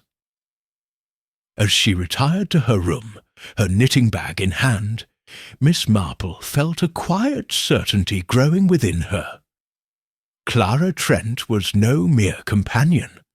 She was a woman with a purpose, a past she had buried, and a plan that had culminated in Eleanor's death. The cave, the scarf, the fabricated identity, all were pieces of a puzzle that Miss Marple was determined to solve. She settled into her chair by the window, her needles resuming their dance, and let the rhythm guide her thoughts. The sea, beyond, the glass murmured its secrets, and Miss Marple listened, knowing that the truth was drawing nearer with each passing day. Chapter 7. The Cave's Clue. The dawn broke over St. Anne's Bay with a fragile clarity, the sky a pale canvas streaked with wisps of cloud, the sea a restless mirror reflecting the cliff's sombre bulk. The Seaview Hotel, its windows glinting in the early light, stood as a quiet sentinel above the village, its guests stirring with the tentative hope that the new day might lift the pall cast by Eleanor Voss's death. Yet, for Miss Jane Marple, seated by her window with a cup of tea, the morning held no such illusions. Her lavender shawl draped over her shoulders, her knitting idle in her lap, she gazed at the cove below, her mind weaving through the threads of a mystery that grew more intricate with each revelation. The green silk scarf, Clara Trent's concealed past, the empty cave, all were pieces of a pattern, and Miss Marple was determined to find the one that would make the whole clear. The hotel's lounge, when she descended for breakfast, was quieter than usual, the guests subdued by the weight of recent events. Mr. and Mrs. Hargreaves sat at their customary table, she with a novel open but unread, he with a newspaper he barely glanced at. Dr. Vernon Blake, his dark suit as impeccable as ever, sipped coffee in silence, his eyes fixed on the horizon beyond the window. Clara Trent was absent, a fact that did not escape Miss Marple's notice. She had observed Clara's increasing withdrawal over the past days, her brief appearances marked by a nervous energy that belied her outward calm. It was the behaviour, Miss Marple thought, of someone poised to flee, and the thought sharpened her resolve to act. Her conversation with Constable Polk the previous day had confirmed her suspicions about Clara's past, or lack thereof. The telegram from Mr. Raphael, suggesting Clara might be using an alias, had been a crucial step, but it was the cave that now drew her attention. Polk's report of its emptiness had not satisfied her. A hidden space, accessible only at low tide, was too perfect a setting for secrets to be dismissed so easily. She recalled a case in St. Mary Mead, where a forgotten cellar had concealed evidence of a theft, uncovered only by persistent inquiry. The cave, she decided, warranted a closer look, and she would enlist Polk's help to ensure it was thoroughly searched. After breakfast, Miss Marple sought out Polk, finding him in the hotel's garden, where he was conferring with his assistant Jenkins about the tide charts. The young constable, his face earnest but tired, greeted her with a nod, his notebook at the ready. "Miss Marple," he said, "I was just about to come find you. I've been thinking about that cave, like you said. Jenkins checked it, but maybe we missed something. The tide's low this morning. Perfect time to have another look." Miss Marple's lips curved into a faint smile, her eyes bright with approval. "A wise decision, Constable," she said, her voice soft but firm. "Hidden places often hold hidden truths, and I've a feeling that cave may have more to tell us. Might I join you? My old bones can manage the path, and I'd like to see it for myself." She tilted her head, her expression one of gentle insistence, and Polk, though hesitant, agreed, recognizing the steel beneath her mild demeanour. The path to the cove was familiar now, its steep descent through gorse and heather, a challenge Miss Marple met with quiet determination, her stick tapping the ground for balance. Polk led the way, Jenkins trailing behind with a lantern and a small satchel of tools, the sea's murmur growing louder as they approached the shore. The cove was a stark beauty in the morning light, its shingle beach strewn with seaweed, its cliffs casting long shadows across the water. The cave's entrance, a narrow gash in the rock, was visible now, the receding tide leaving a slick path of damp stone. Miss Marple paused at the edge, her eyes scanning the scene, her mind alert for any detail that might have been overlooked. "Careful now," Polk said, offering his arm as they approached the cave. "It's slippery, and the rocks are sharp." Miss Marple accepted his help, her steps cautious but steady, and they entered the cave, the air cool and heavy with the scent of salt and decay. The lantern's beam cut through the gloom, revealing a low, uneven ceiling and walls slick with moisture. Jenkins moved ahead, his light sweeping the floor, while Polk kept close to Miss Marple, his notebook open in case something caught her eye. At first, the cave seemed as empty as Jenkins had reported. Bare rock, scattered shells, a few clumps of seaweed dried by the air. But Miss Marple's gaze was drawn to a shallow alcove near the back, where the rock formed a natural shelf, partially obscured by a jutting boulder. "There," she said, pointing with her stick. "Might we look closer? It's just the sort of place one might tuck something away." Her tone was mild, but her eyes were sharp, and Polk, catching her intent, nodded to Jenkins. The young assistant scrambled over the rocks, his lantern casting flickering shadows. He reached the shelf, his hands probing the crevices, and after a moment he let out a low exclamation. "Here's something, sir," he said, pulling out a small bundle wrapped in oilcloth, its edges frayed but intact. He handed it to Polk, who unwrapped it with care, revealing a passport, a wig of auburn hair, and a pair of spectacles, their lenses plain but similar to those Clara wore. The passport bore Eleanor Voss's name, but the photograph was unmistakably Clara's, her face staring out with a calm, unreadable expression. Miss Marple's heart quickened, though her face remained serene.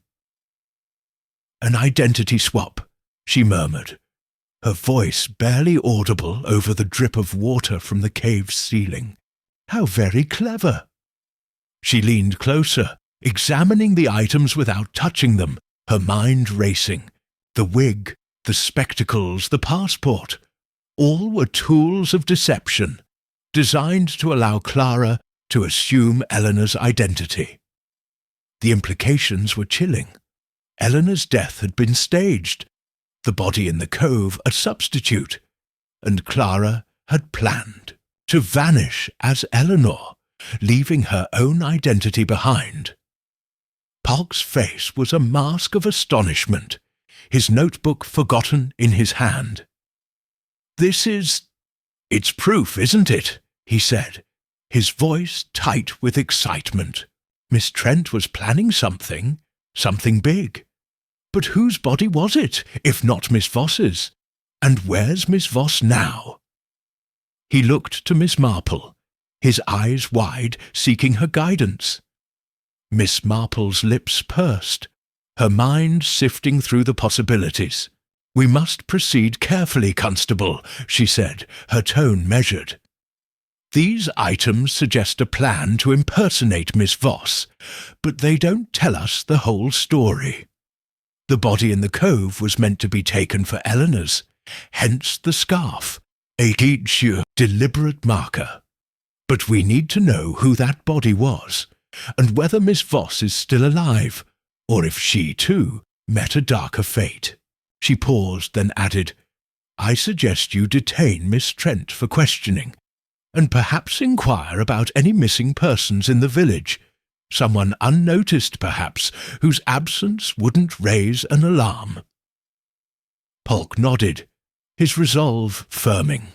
"I'll take these to the station," he said, wrapping the bundle carefully. "And I'll have Miss Trent brought in. She's still at the hotel, far as I know, packing, like she said." He hesitated, then added, "You've got a knack for this, Miss Marple.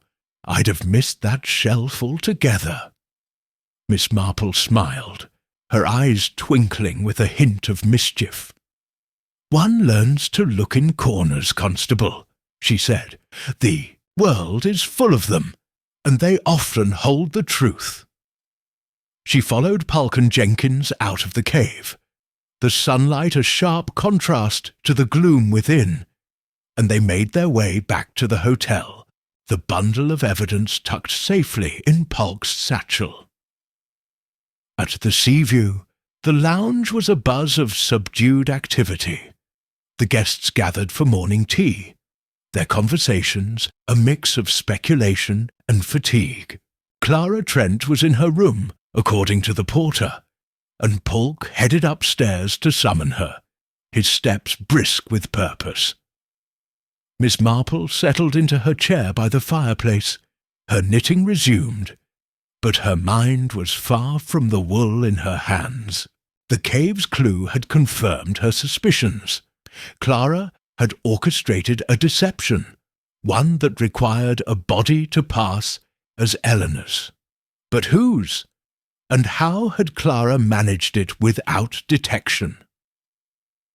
Her thoughts turned to the hotel staff, the maids and porters who moved through the background, their presence often overlooked. She recalled a passing remark from the first night during dinner, when a maid had mentioned another girl, Annie, who had been absent from her duties. The comment had been fleeting, dismissed as gossip, but it now took on a new significance. Annie, a slight girl with no family, might have been the perfect candidate for Clara's scheme.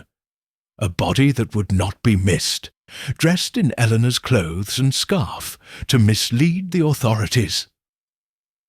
Miss Marple resolved to inquire about Annie, but first she needed to observe Clara's reaction to Polk's questioning. She moved to the lounge's window, where she could see the garden path leading to the village, and waited. Within the hour, Polk returned, his face grim, Clara at his side. She was pale, her spectacles glinting in the sunlight, her hands clasped tightly before her. She did not resist, but her posture was rigid, her eyes darting toward the hotel as if seeking an escape. Polk led her to a waiting car, Jenkins at the wheel, and they drove toward the village station, the bundle of evidence still in Polk's possession. The guests, alerted by the commotion, gathered in the lounge, their voices a jumble of shock and curiosity.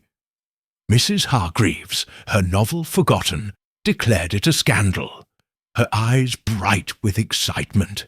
"I knew that companion was trouble," she said to the young honeymooners, her voice carrying over the room.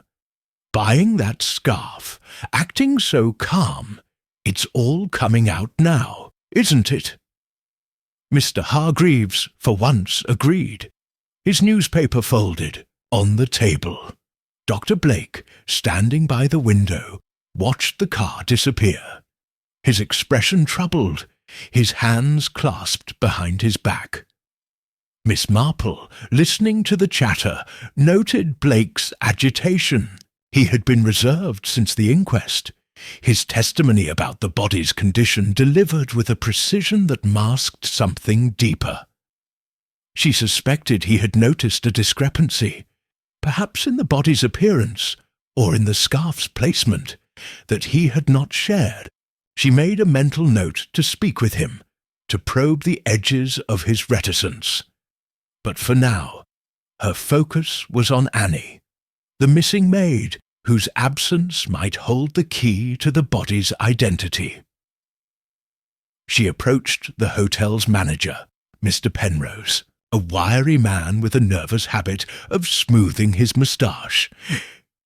"Mr. Penrose," she said, her voice gentle but firm, "I wonder if you could tell me about one of your maids. Annie, I believe her name was. I heard she's been absent, and I'm concerned, given recent events." Her tone was one of kindly inquiry, but her eyes were sharp, watching for any sign of unease. Penrose blinked, caught off guard. "Annie Cole, you mean?" he said, his fingers pausing on his moustache. "She's not been in since the night before. Miss Voss's death. Said she was feeling poorly, and then, well, she didn't come back. I assumed she'd left without notice. It happens, you know, with young girls like her. No family to speak of, so I didn't think much of it." He frowned as if the question had stirred a dormant worry. "You think it's connected, Miss Marple?" "I'm not sure," Miss Marple said, her smile serene. "But it's worth looking into, don't you think? Perhaps you could inform Constable Polk. He's a thorough young man, and he'll know what to do." She thanked Penrose and returned to her chair, her mind racing. Annie's disappearance, timed so closely with Eleanor's death, was no coincidence. She was the likely candidate for the body in the cove, dressed in Eleanor's clothes. The scarf, a final touch to seal the deception. The afternoon passed in a haze of quiet activity, the guests confined by the lingering damp of the previous day's rain. Miss Marple took a walk in the garden, the air fresh with the scent of wet roses, her thoughts turning over the cave's clue. The passport, wig and spectacles were evidence of a plan to impersonate Eleanor, but they raised new questions. Where was Eleanor now? Had she been complicit in the scheme, or was she, too, a victim? The absence of any trace of her, beyond the staged body, suggested a deeper layer to Clara's deception, one that required further unravelling. At dinner, the dining room was subdued, the guests' conversations muted by the day's developments. Clara's absence was a palpable presence, her empty chair a reminder of the net tightening around her. Dr. Blake ate sparingly, his eyes darting toward the door, and Miss Marple decided the time was right to approach him. After the meal, as the guests moved to the lounge for coffee, she found him by the fireplace, his journal open but unread. "Dr. Blake," she said, settling into a nearby chair, her knitting bag at her feet. "Might I have a word? I've been thinking about the cove and your examination of the body. You were so precise at the inquest, but I wonder if there was anything at all, that struck you as unusual." Blake's jaw tightened, his fingers pausing on the journal's page. "Unusual?" he said, his voice guarded. "I don't follow, Miss Marple. I told the coroner everything. Drowning, no marks of violence. It was straightforward." He met her gaze, but his eyes held a flicker of unease, a sign that her question had touched a nerve. Miss Marple's needles resumed their rhythm, the soft click a soothing counterpoint to her probing tone. "Of course," she said, her smile warm. "But sometimes, in the rush of such moments, small details linger in the mind. The scarf, perhaps, or the body's condition. I only ask because you seem troubled, Doctor, and I thought you might wish to share." Her eyes met his, gentle but unyielding, and for a moment she thought he might speak. But Blake shook his head, his expression closing. "Nothing to share," he said, his tone final. "It was a drowning, that's all. If you'll excuse me, I've some reading to do."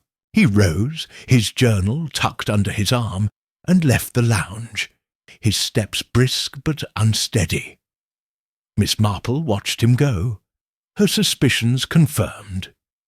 Blake knew something, perhaps a detail that contradicted the official narrative, and his silence was a choice, one she would need to unravel. As the evening drew to a close, Miss Marple retired to her room, her knitting bag in hand, her mind a whirl of possibilities. The cave's clue had shifted the case, revealing Clara's plan to assume Eleanor's identity. But it had also raised new questions.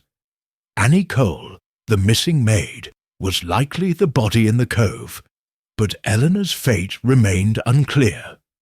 Was she, alive, hidden somewhere, or had Clara eliminated her to complete the deception?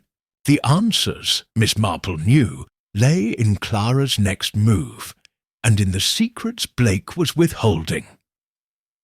She settled into her chair by the window, her needles dancing in the soft light, and let her thoughts follow the rhythm.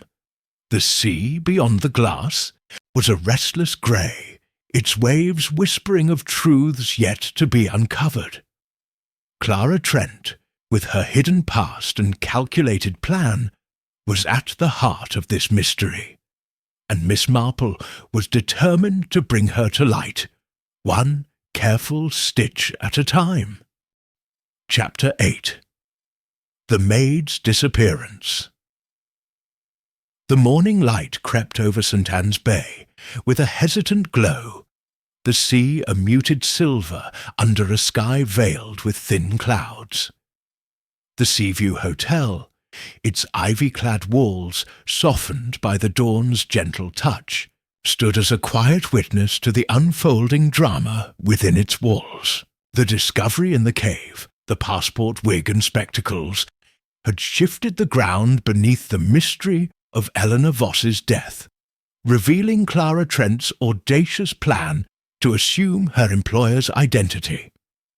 Yet, for Miss Jane Marple, seated in her room with a cup of tea, her lavender shawl draped over her shoulders, the puzzle was far from complete. Her knitting lay idle, her eyes fixed on the cove below, where the tide ebbed and flowed with secrets yet to be uncovered. The cave's clue had pointed to a staged death, but the question of the body's true identity and Eleanor's fate remained a knot she was determined to untie. The hotel's lounge, when Miss Marple descended for breakfast, was a study in restrained tension. The guests, aware of Clara's detention at the village police station, spoke in low tones, their glances darting toward the empty corner where she had once sat, sorting papers with mechanical precision. Mr. and Mrs. Hargreaves were at their usual table, she with a fan to ward off an imagined heat, he with a plate of kippers he barely touched. Dr. Vernon Blake, his dark suit a stark contrast to the room's soft colours, sipped coffee in silence, his journal closed, his fingers tapping, a restless rhythm on the table. The absence of Clara was a palpable presence, a void that fueled speculation and unease. Miss Marple's mind was sharp, honed by the revelations of the previous day. The passport bearing Clara's photograph, but Eleanor's name, the auburn wig, the spectacles, all were tools of a deception designed to let Clara vanish as Eleanor, leaving her own identity behind. The green silk scarf, purchased by Clara and knotted around the body, had been a deliberate marker, ensuring the corpse was taken for Eleanor's. But whose body was it? The answer, Miss Marple suspected, lay in the hotel's unnoticed corners, among the staff who moved through the background, their lives rarely remarked upon. Annie Cole, the missing maid, had emerged as a likely candidate, her disappearance timed too neatly with Eleanor's death to be coincidence. Miss Marple's conversation with Mr. Penrose, the hotel manager, had planted the seed, and she was determined to pursue it, to confirm whether Annie's absence was the key to the body's identity. Her thoughts were interrupted by the arrival of Constable Polk, his face etched with the strain of a sleepless night. He sought her out in the lounge, his notebook clutched tightly, his eyes bright with a mix of determination and apprehension. "Miss Marple," he said, drawing her to a quiet alcove near the fireplace. "We've got Miss Trent at the station, and she's not talking, not yet anyway." Showed her the passport and the wig, and she went pale as a ghost. But she's sticking to her story about the scarf being a gift. Says she knows nothing about the cave or the items we found. He paused, then added, "I'm looking into that maid you mentioned, Annie Cole. Penrose says she hasn't been seen since the night before the drowning, and no one's reported her missing. It's odd, isn't it? A girl like that, vanishing without a trace." Miss Marple nodded, her expression one of thoughtful encouragement. "Very odd, Constable," she said, her voice soft but firm. "In my experience, those who go unnoticed are often the ones who hold the answers. Annie's disappearance, so close to Miss Voss's death, suggests a connection. Might you inquire among the staff, discreetly of course, about her last movements? Someone may have seen her, perhaps with Miss Trent, in the hours before she vanished." She tilted her head, her eyes keen behind their mild facade. "And the body, Constable? Has Dr. Blake been asked to re-examine it in light of the cave's findings? A second look might reveal something overlooked." Pog's brow furrowed, but he nodded, flipping through his notebook. "I'll talk to the staff," he said, "and I'll ask Blake to take another look, though he's been cagey since the inquest. Keeps saying it was a straightforward drowning, but I'm starting to wonder." He hesitated, then added, "You've got a way of seeing things, Miss Marple. That cave, I'd never have thought to check it twice without you." Miss Marple's lips curved into a faint smile, her eyes twinkling with a hint of mischief. "One learns to look beyond the obvious, Constable," she said. "The world is full of shadows, and they often hide the truth." She thanked him and watched him depart, his steps brisk as he headed toward the hotel's service quarters, likely to begin his inquiries about Annie. Miss Marple returned to her chair, her knitting resumed, but her thoughts were far from the wool in her hands. Annie Cole, a maid with no family, unnoticed by the guests, was the perfect victim for Clara's scheme. A body that could be dressed in Eleanor's clothes, adorned with the scarf, and left to the sea's deception. Determined to pursue the lead, Miss Marple sought out the head housekeeper, Mrs. Polwith, a stout woman with a no-nonsense air and a memory for detail. She found her in the linen room, overseeing a young maid folding sheets. "Mrs. Polwith," Miss Marple said, her voice gentle but purposeful, "I wonder if I might trouble you about one of your girls. Annie Cole, I believe. I understand she's been absent, and I'm concerned given the recent tragedy." Her tone was one of kindly inquiry, but her eyes were sharp, watching for any flicker of response. Mrs. Polwith's hands paused over a stack of pillowcases, her brow creasing. "Annie?" she said, her voice tinged with unease. She's not been in since the night of the 12th. Said she had a headache and went to her room early, but she didn't show for her shift the next morning.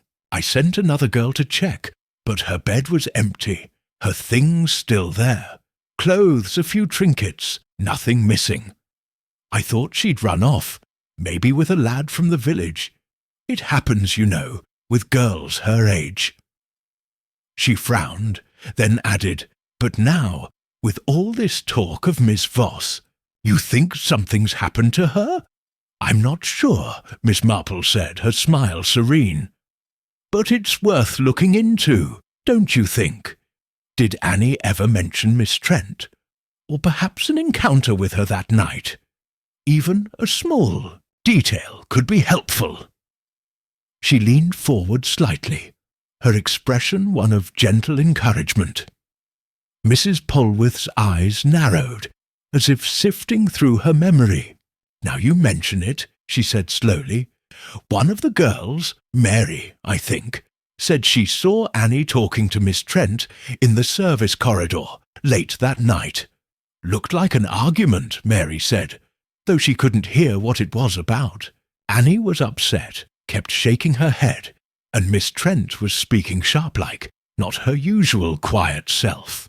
Mary didn't think much of it, thought it was about some task, but it stuck with her seeing Annie so rattled." Miss Marple's heart quickened, though her face remained composed. "How very interesting," she said. "Might you ask Mary to speak with Constable Polk? He's looking into Annie's whereabouts, and her account could be most valuable." She thanked Mrs. Polwarth and left at the linen room, her mind racing. An argument between Annie and Clara, hours before Eleanor's body was found, was a crucial link, suggesting that Annie had been drawn into Clara's scheme, perhaps lured with a promise, only to meet a darker fate. Back in the lounge, Miss Marple settled into her chair, her knitting needles moving with their familiar rhythm. The encounter in the service corridor painted a vivid picture. Clara, pressing Annie for something, cooperation perhaps or silence, and Annie, resistant, unaware of the danger. The cave's items suggested a plan to impersonate Eleanor, but the body in the cove required a substitute, and Annie, with her slight frame and lack of ties, was the ideal choice. Miss Marple's thoughts turned to Dr. Blake, whose reticence at the inquest and since had hinted at a discrepancy he had not shared. Had he noticed something about the body, its size, its features, that did not align with Eleanor's description? She resolved to confront him, to probe the edges of his silence with the gentle persistence that had served her so well. She found Blake in the garden, pacing the gravel path with a cigarette in hand, the smoke curling into the morning air. His face was drawn, his eyes shadowed with fatigue, and Miss Marple approached with her usual disarming smile. "Dr. Blake," she said, her voice soft but firm, "I hope I'm not intruding. I've been thinking about the cove and your examination of the body. You were so thorough at the inquest, but I wonder if there was anything at all, that puzzled you, perhaps about the body's identity." She tilted her head, her eyes meeting his, gentle but unyielding. Blake's hand froze, the cigarette halfway to his lips. "The body's identity?" he said, his voice tight. "I don't follow, Miss Marple. It was Miss Voss. Everyone said so, with the scarf and all. Drowning, clear as day." He took a drag, his eyes darting away. But Miss Marple caught the flicker of unease, the same hesitation she had seen before. "Of course," she said, her tone thoughtful. "But with these new findings, the items in the cave, Miss Trent's detention, I wonder if you might have noticed something that didn't quite fit. The body's build, perhaps, or some detail that seemed inconsistent with Miss Voss." She paused, letting the question hang, her eyes never leaving his face.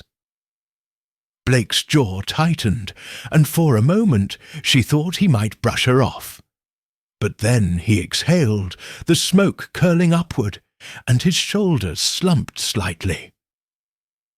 "You don't miss much, do you?" he said, his voice low. "All right, I'll tell you, but it's not much. When I examined the body, I assumed it was Miss Voss. Everyone did, with the scarf and the clothes. But the build! It was slighter than I expected. Miss Voss was tall, robust, but the body was smaller, more delicate. I didn't think much of it at the time. Water can distort things, and I wasn't looking for discrepancies. But now, with this talk of the maid... He trailed off, his eyes troubled. Miss Marple nodded, her expression one of quiet understanding. "Thank you, Doctor," she said. "That's most helpful. If you'd share this with Constable Pulk, it could make all the difference." She smiled, her eyes twinkling with approval, and Blake nodded, stubbing out his cigarette with a sigh. She left him to his thoughts, her mind racing with the confirmation that the body was likely Annie's, dressed to pass as Eleanor's in a calculated deception. By midday, Polk returned to the hotel, his face grim but determined. He sought out Miss Marple in the lounge where she was sipping tea, her knitting in her lap. "You were right about Annie," he said, his voice low to avoid the ears of Mrs. Hargreaves, who was regaling the honeymooners with tales of her youth. Mary, the other maid, confirmed it. She saw Annie and Miss Trent arguing in the corridor, just like Mrs. Polwith said. Said Annie was near tears, kept saying she didn't want any part of it, whatever it was. And Blake came clean too, admitted the body didn't quite match Miss Voss's build. I'm having it re-examined, but I reckon it's Annie Cole, dressed up to fool us." Miss Marple's lips pursed, her eyes bright with quiet triumph. "Well done, Constable," she said. "It seems Miss Trent lured Annie to the cove, perhaps with a promise of money or some other inducement, and there, well, we can imagine what followed. The scarf was the final touch, ensuring the body was taken for Miss Voss's. But where is Miss Voss now? That's the question we must answer." She paused, then added, "Have you confronted Miss Trent with this? She may crack under the weight of the evidence." Polk nodded, his notebook open. "I'm heading back to the station now," he said.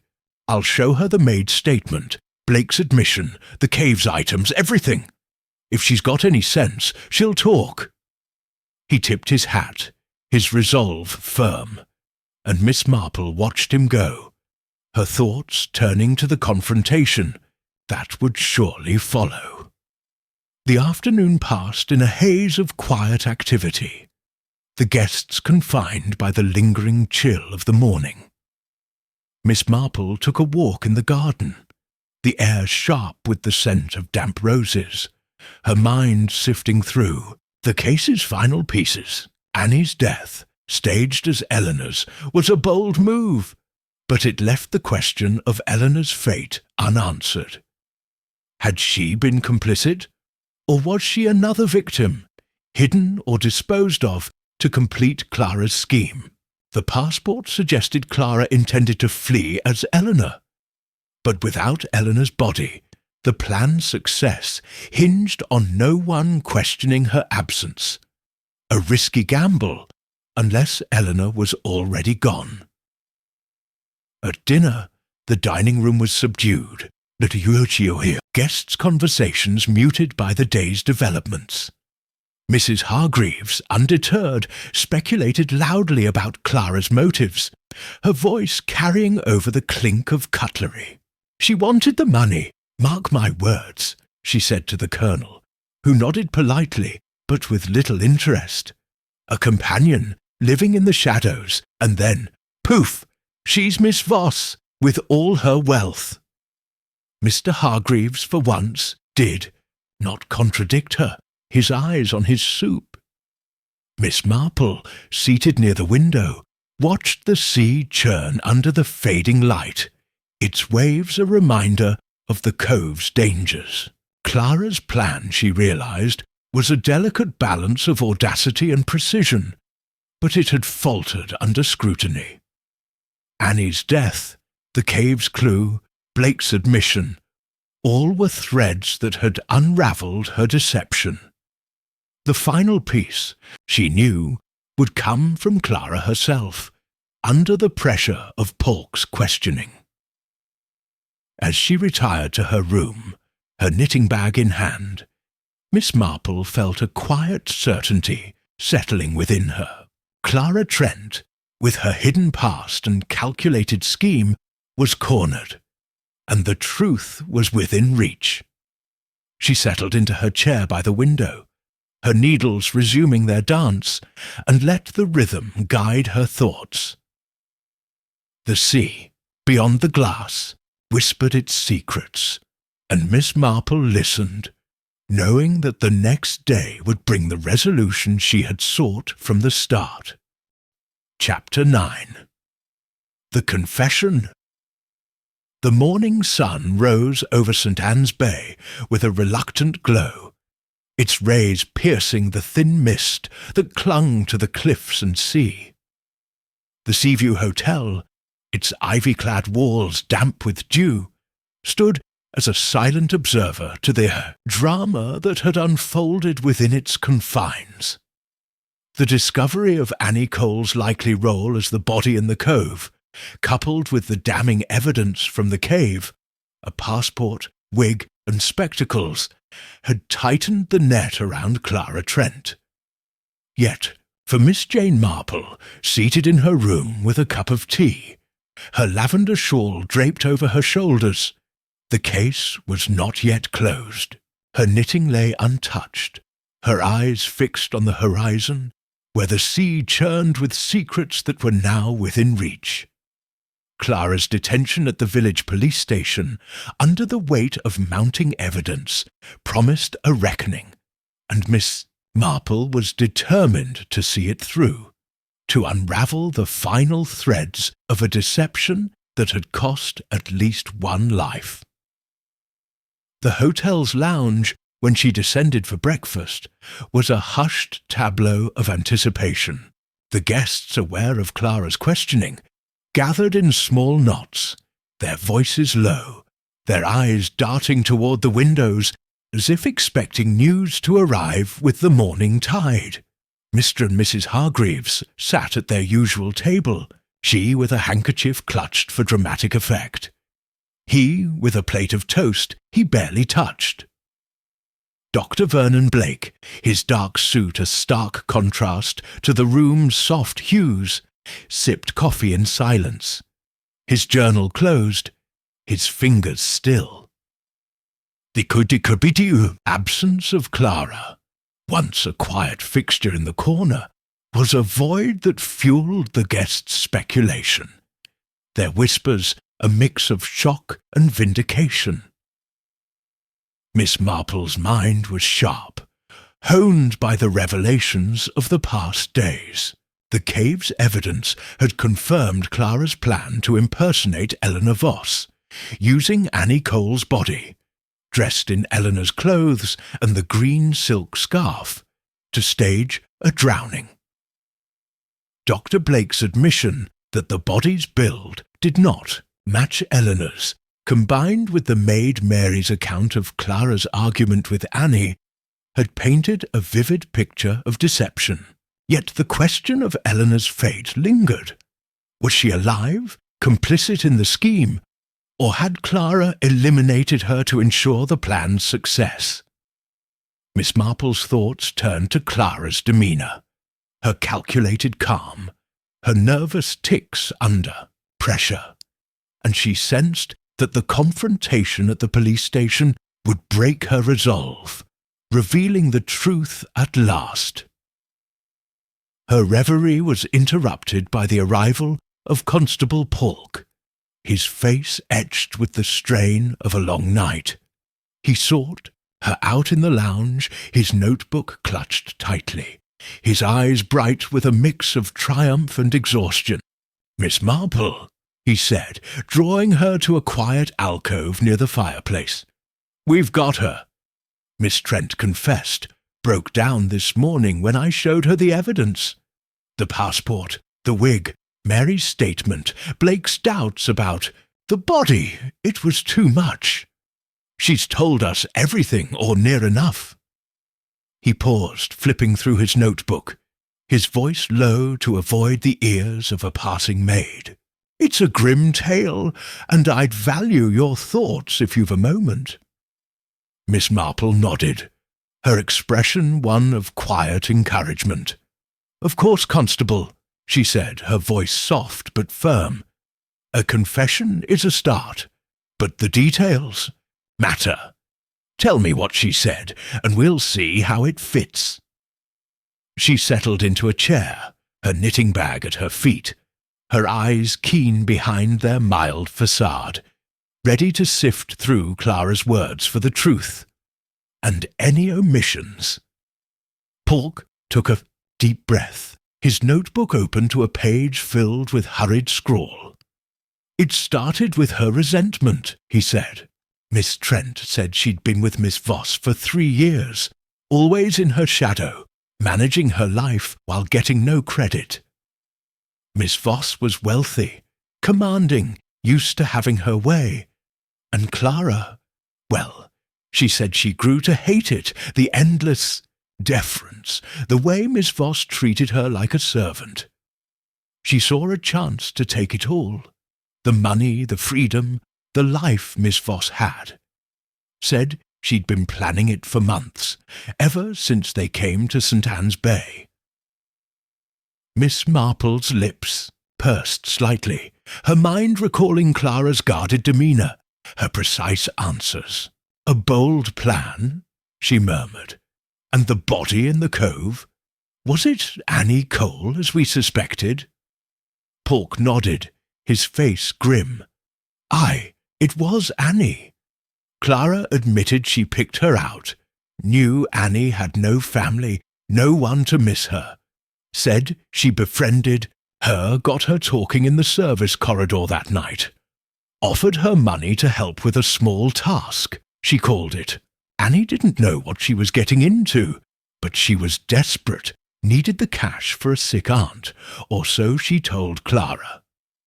Clara lured her to the cove late that night, said they'd meet someone who'd pay her more. But when Annie got there, he trailed off, his eyes darkening. Miss Marple's needles, though idle, seemed to itch for movement, a sign of her mind's restless activity. "She drowned her," she said softly, her voice heavy with the weight of the act. "In the cove, under cover of darkness, and dressed her in Miss Voss's clothes to stage the death." She paused, then added, "And the scarf. It was Clara's touch, wasn't it, to ensure the body was identified as Miss Voss's?"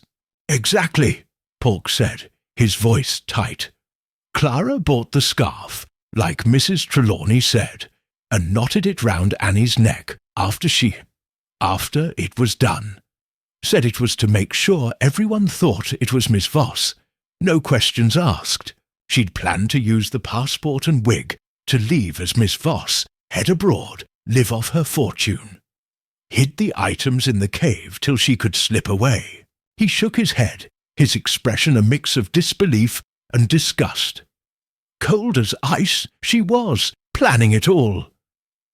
Miss Marple's eyes narrowed, her mind sifting through the confession. "And Miss Voss herself?" she asked, her tone measured. "What does Clara say of her fate? The plan hinges on Eleanor's absence, after all." Polk's brow furrowed, his fingers tightening on his notebook. "That's where it gets murky," he said. "Clara claims Miss Voss is alive, that she left the hotel that night before the drowning, and went to London on some private business. Says she doesn't know where she is now. Says Miss Voss often went off without telling her, and she took the chance to act. But I don't buy it, Miss Marple. If Miss Voss is alive, why hasn't she come back? And why stage the drowning at all, unless Clara knew she wouldn't be questioned?" He paused, then added, "I'm searching the hotel, and the village for any trace of Miss Voss, but I reckon Clara's not telling the whole truth." Miss Marple nodded, her expression grave. "A half-truth is often more dangerous than a lie," she said. "Clara's confession explains Annie's death and the staged drowning, but her story about Miss Voss feels convenient.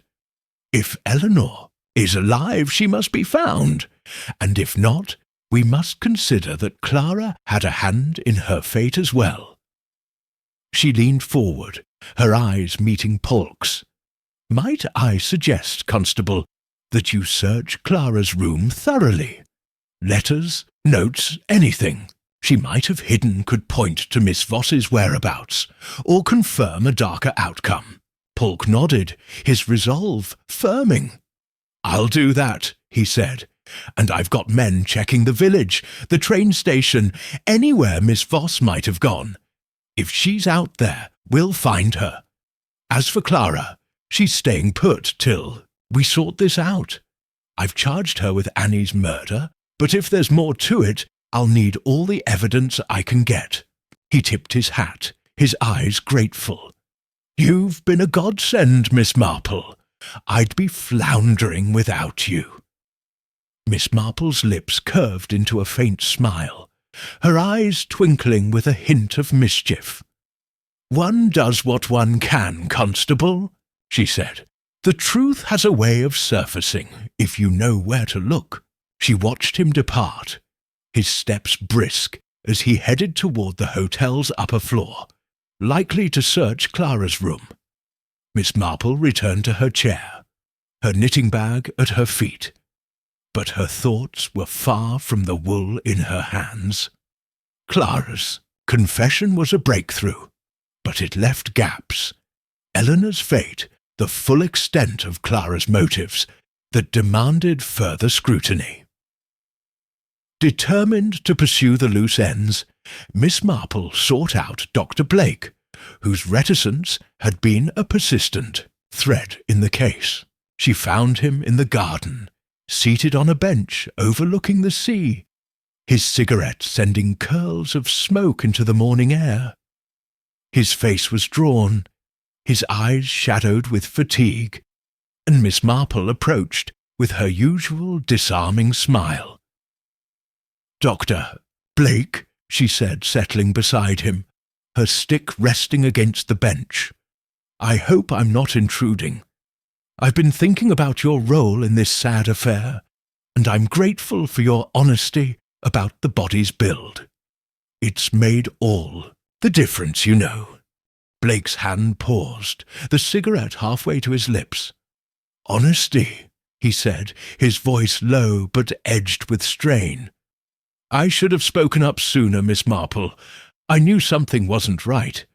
The body was too slight for Miss Voss, but I let the scarf and the clothes fool me. I didn't want to stir things up, not without proof." He took a drag, his eyes fixed on the sea. "I've seen death before, but this, it's shaken me." Miss Marple nodded, her expression one of quiet understanding.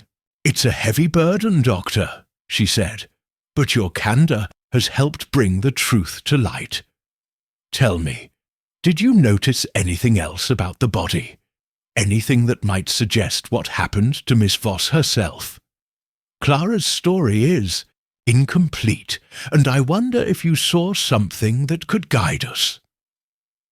Blake's jaw tightened, and for a moment she thought he might retreat into silence. But then he exhaled, the smoke curling upward, and his voice softened. "There was one thing," he said. "The hands. They were rougher than I'd expect for a lady like Miss Voss. Calluses, like you'd see on someone who worked hard, not someone who lived in luxury.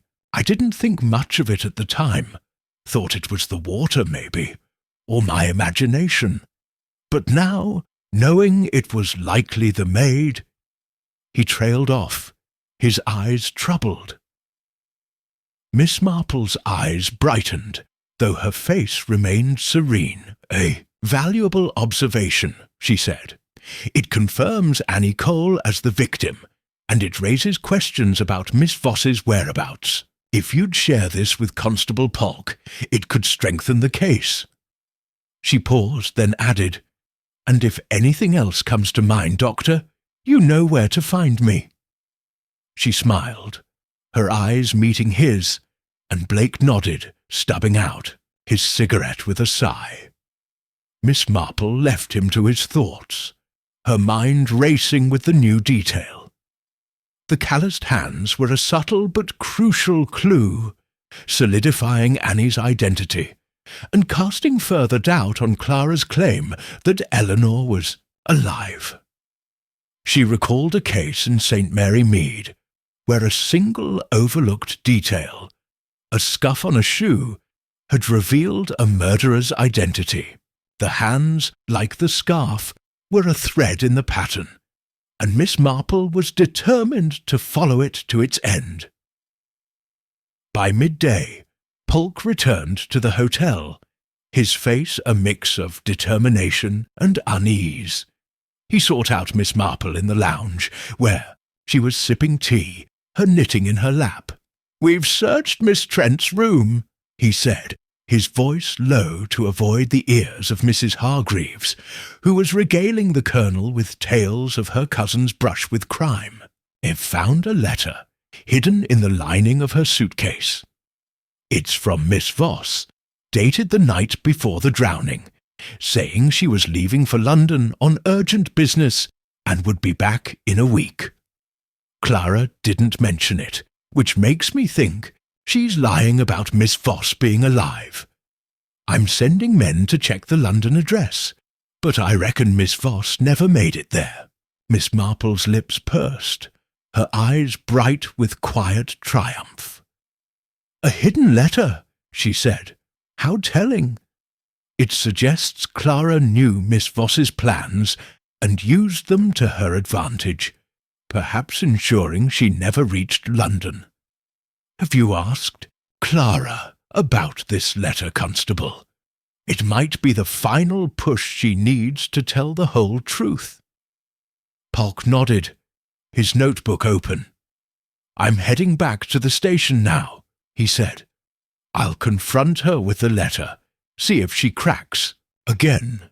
And I've got men searching the cliffs, the village, anywhere Miss Voss might be. If she's dead, Clara's not saying, but I'll get it out of her." He tipped his hat, his eyes grateful, and Miss Marple watched him go, her thoughts turning to the letter's implications. The afternoon passed in a haze of quiet activity, the guests confined by a sudden drizzle that pattered against the windows. Miss Marple took a walk in the garden, the air sharp with the scent of wet roses, her mind sifting through the case's final pieces. Clara's confession had explained Annie's death and the staged drowning, but the letter suggested a deeper crime, Eleanor's possible murder, concealed to complete the impersonation. The cave's items, the scarf, Annie's calloused hands, all were threads that pointed to Clara's ambition, her willingness to kill to escape her shadowed life. At dinner, the dining room was subdued, the guests' conversations muted by the day's developments. Mrs. Hargreaves, undeterred, speculated loudly about Clara's motives, her voice carrying over the clink of cutlery. "She wanted it all, didn't she?" she said to the honeymooners, her eyes bright with excitement. "The money, the name, the life, and to think we dined with a murderess." Mr. Hargreaves, for once, did not contradict her, his eyes on his soup. Miss Marple, seated near the window, watched the sea churn under the fading light, its waves a reminder of the cove's dangers. Clara's plan, she realized, was a delicate balance of audacity and desperation, but it had faltered under the weight of her own missteps. The letter, hidden but found, was the final thread, and Miss Marple was certain that Polk's confrontation would yield the truth about Eleanor's fate. As she retired to her room, her knitting bag in hand, Miss Marple felt a quiet certainty settling within her. Clara Trent, with her calculated scheme and buried past, had been undone by the very details she sought to control. The sea beyond the glass whispered its secrets, and Miss Marple listened, knowing that the truth, now fully revealed, would bring justice to Annie Cole and perhaps to Eleanor Voss. She settled into her chair by the window, her needles resuming their dance, and let the rhythm guide her thoughts, content that the case was drawing to its close. Chapter 10. The Return. The train from St. Anne's Bay to London wound its way through the Cornish countryside, its rhythm a steady clatter against the backdrop of rolling hills and patchwork fields. The late morning sun, breaking through a veil of clouds, cast dappled light across the compartment where Miss Jane Marple sat, her lavender shawl neatly folded over her arm, her knitting bag tucked beside her. The Seaview Hotel, with its ivy-clad walls and whispered secrets, was now a memory, its drama resolved in the wake of Clara Trent's confession. Yet for Miss Marple, the case lingered in her mind, a tapestry of human nature woven from ambition, desperation, and betrayal. Her knitting needles lay idle, her eyes fixed on the passing landscape, her thoughts tracing the final threads of a mystery that had unfolded with all the intricacy of an Agatha Christie tale. The lounge of the Seaview Hotel on her last morning in St. Anne's Bay had been a scene of subdued relief. The guests, freed from the shadow of Eleanor Voss's death, had gathered for breakfast with a tentative return to normalcy. Mr. and Mrs. Hargreaves, their suitcases packed for a return to London, spoke of their plans with renewed vigour. She, with a flourish of her fan, he with a gruff nod to the waiter. Dr. Vernon Blake, his dark suit replaced by a lighter tweed, had seemed less burdened, his journal open to a fresh page, his fingers no longer tapping with restless unease. The absence of Clara Trent, now held at the village police station awaiting trial, was a silent acknowledgment of justice served, though the guests' whispers still carried traces of astonishment at her audacity. Miss Marple's mind, as the train swayed gently, returned to Constable Polk's final visit to the hotel just before her departure. He had sought her out in the garden, where she had been taking a last walk among the roses, their petals still damp from an overnight shower. His face, etched with the fatigue of a case that had tested his mettle, was alight with a quiet triumph. "Miss Marple," he had said, his notebook tucked under his arm, "I've got news. We found Miss Voss, or what's left of her, I'm afraid. Clara cracked fully last night, after we showed her that letter from Miss Voss. Admitted she'd done her in too before Annie. It's a grim end, but it's the truth, thanks to you." Miss Marple had nodded, her expression one of sombre understanding, her stick tapping the gravel path. "Tell me, Constable," she had said, her voice soft but firm. "What did Clara say about Miss Voss's fate? The letter suggested she knew more than she let on, and I suspected Eleanor's absence was no mere coincidence." Her eyes, keen behind their mild facade, had met Polk's, urging him to share the details that would complete the pattern. Polk had opened his notebook, his voice low to avoid the ears of a gardener trimming nearby hedges. "Clara said it started with a row," he began. The night before the drowning, Miss Voss told her she was planning to dismiss her. Said she'd grown tired of Clara's hovering, as she put it. Wanted a new companion, someone younger, more lively. Clara was furious, said she'd given 3 years of her life slaving for Miss Voss, and now she was to be cast off with nothing. That's when she decided not just to take Miss Voss's identity, but to make sure she'd never interfere. Miss Marple's lips had pursed, her mind recalling Clara's guarded demeanour, the flicker of resentment in her eyes when questioned. So she acted that night, she had murmured, before Miss Voss could leave for London. Aye, Polk had said, his face grim.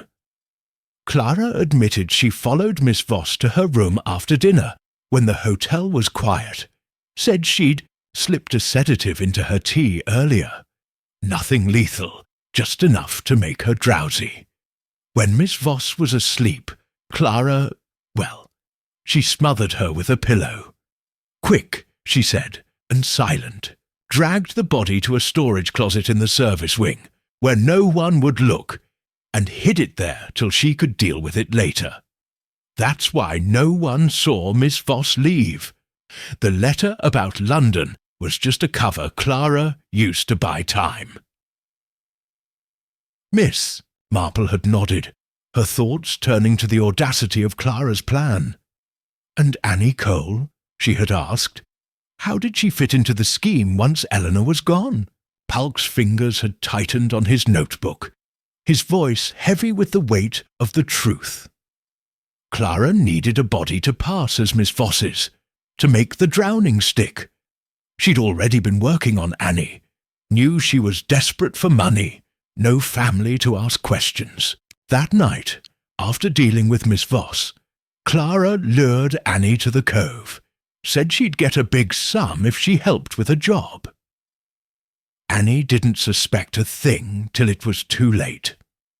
Clara pushed her into the water, held her under till she stopped struggling, then dressed her in Miss Voss's clothes and tied that scarf round her neck, left her for the tide to do the rest.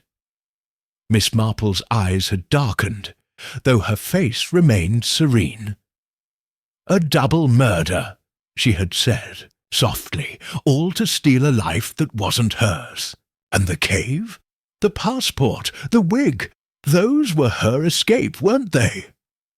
Exactly, Polk had said.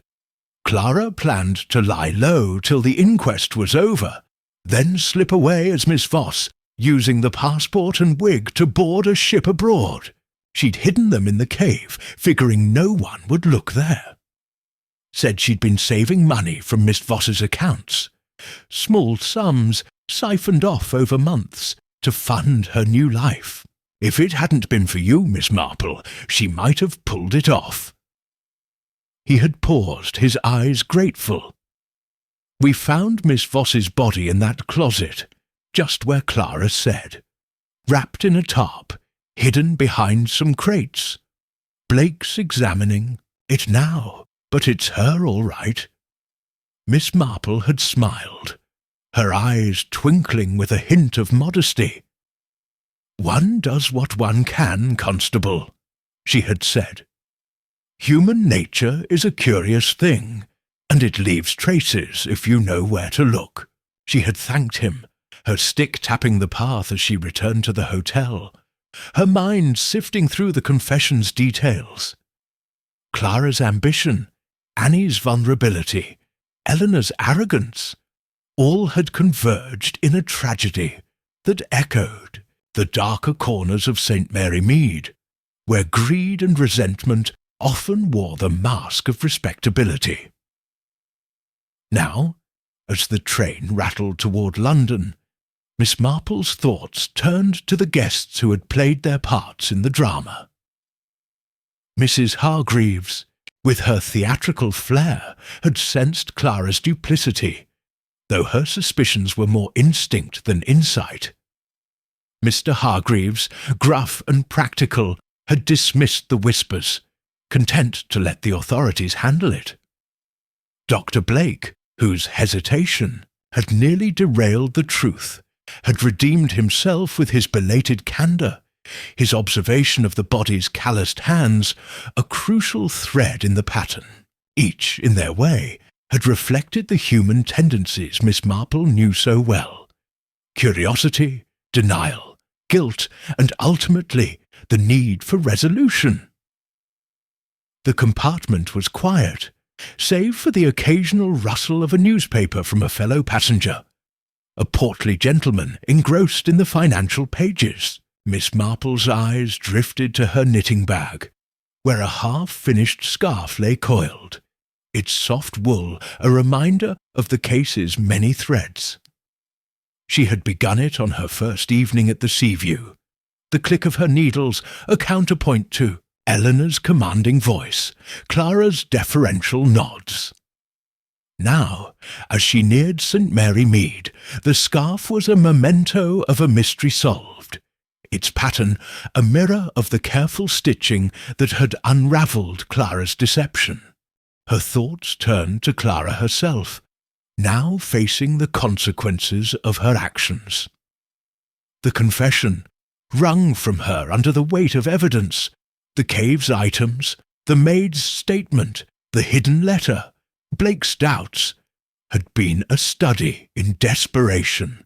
Clara's resentment, festering in the shadow of Eleanor's wealth, had driven her to a plan both audacious and ruthless. Yet it was her own precision, her need to control every detail, that had undone her. The scarf, meant to seal the deception, had been the first loose thread. The cave, a hiding place too perfect to escape notice.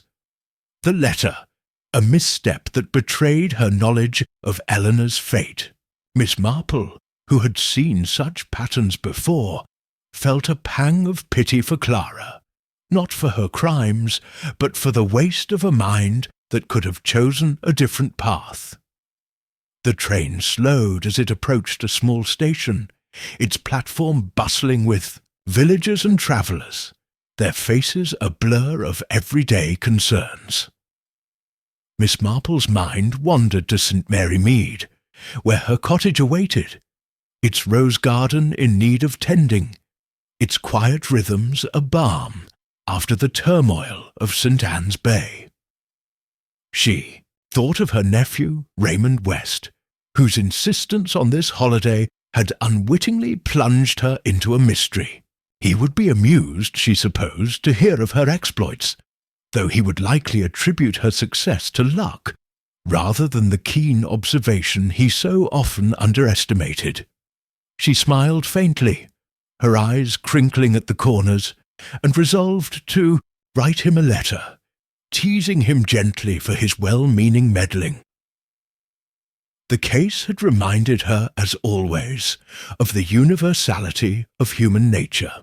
In St. Mary Mead, in London, in the quiet corners of a seaside village, the same impulses, greed, envy, longing, drove people to act, to deceive, to destroy. Clara's ambition had been her undoing, but it was not so different from the petty jealousies of a village gossip or the quiet resentments of a neglected spouse. Miss Marple's gift, honed over years of watching and listening, was to see these impulses for what they were, to trace their consequences in the smallest gestures, a nervous tick, a misplaced scarf, a glance that lingered too long.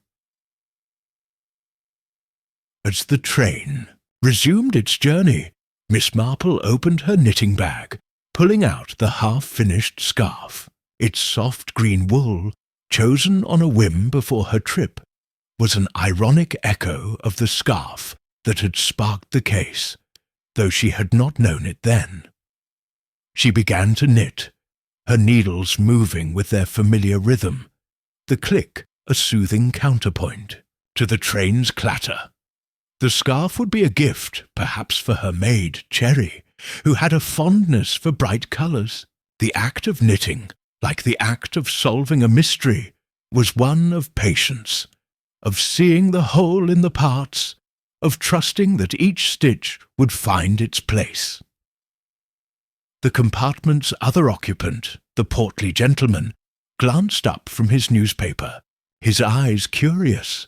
"You're a knitter, I see," he said, his voice genial. "My wife's the same, never without her needles. Says it keeps her mind sharp."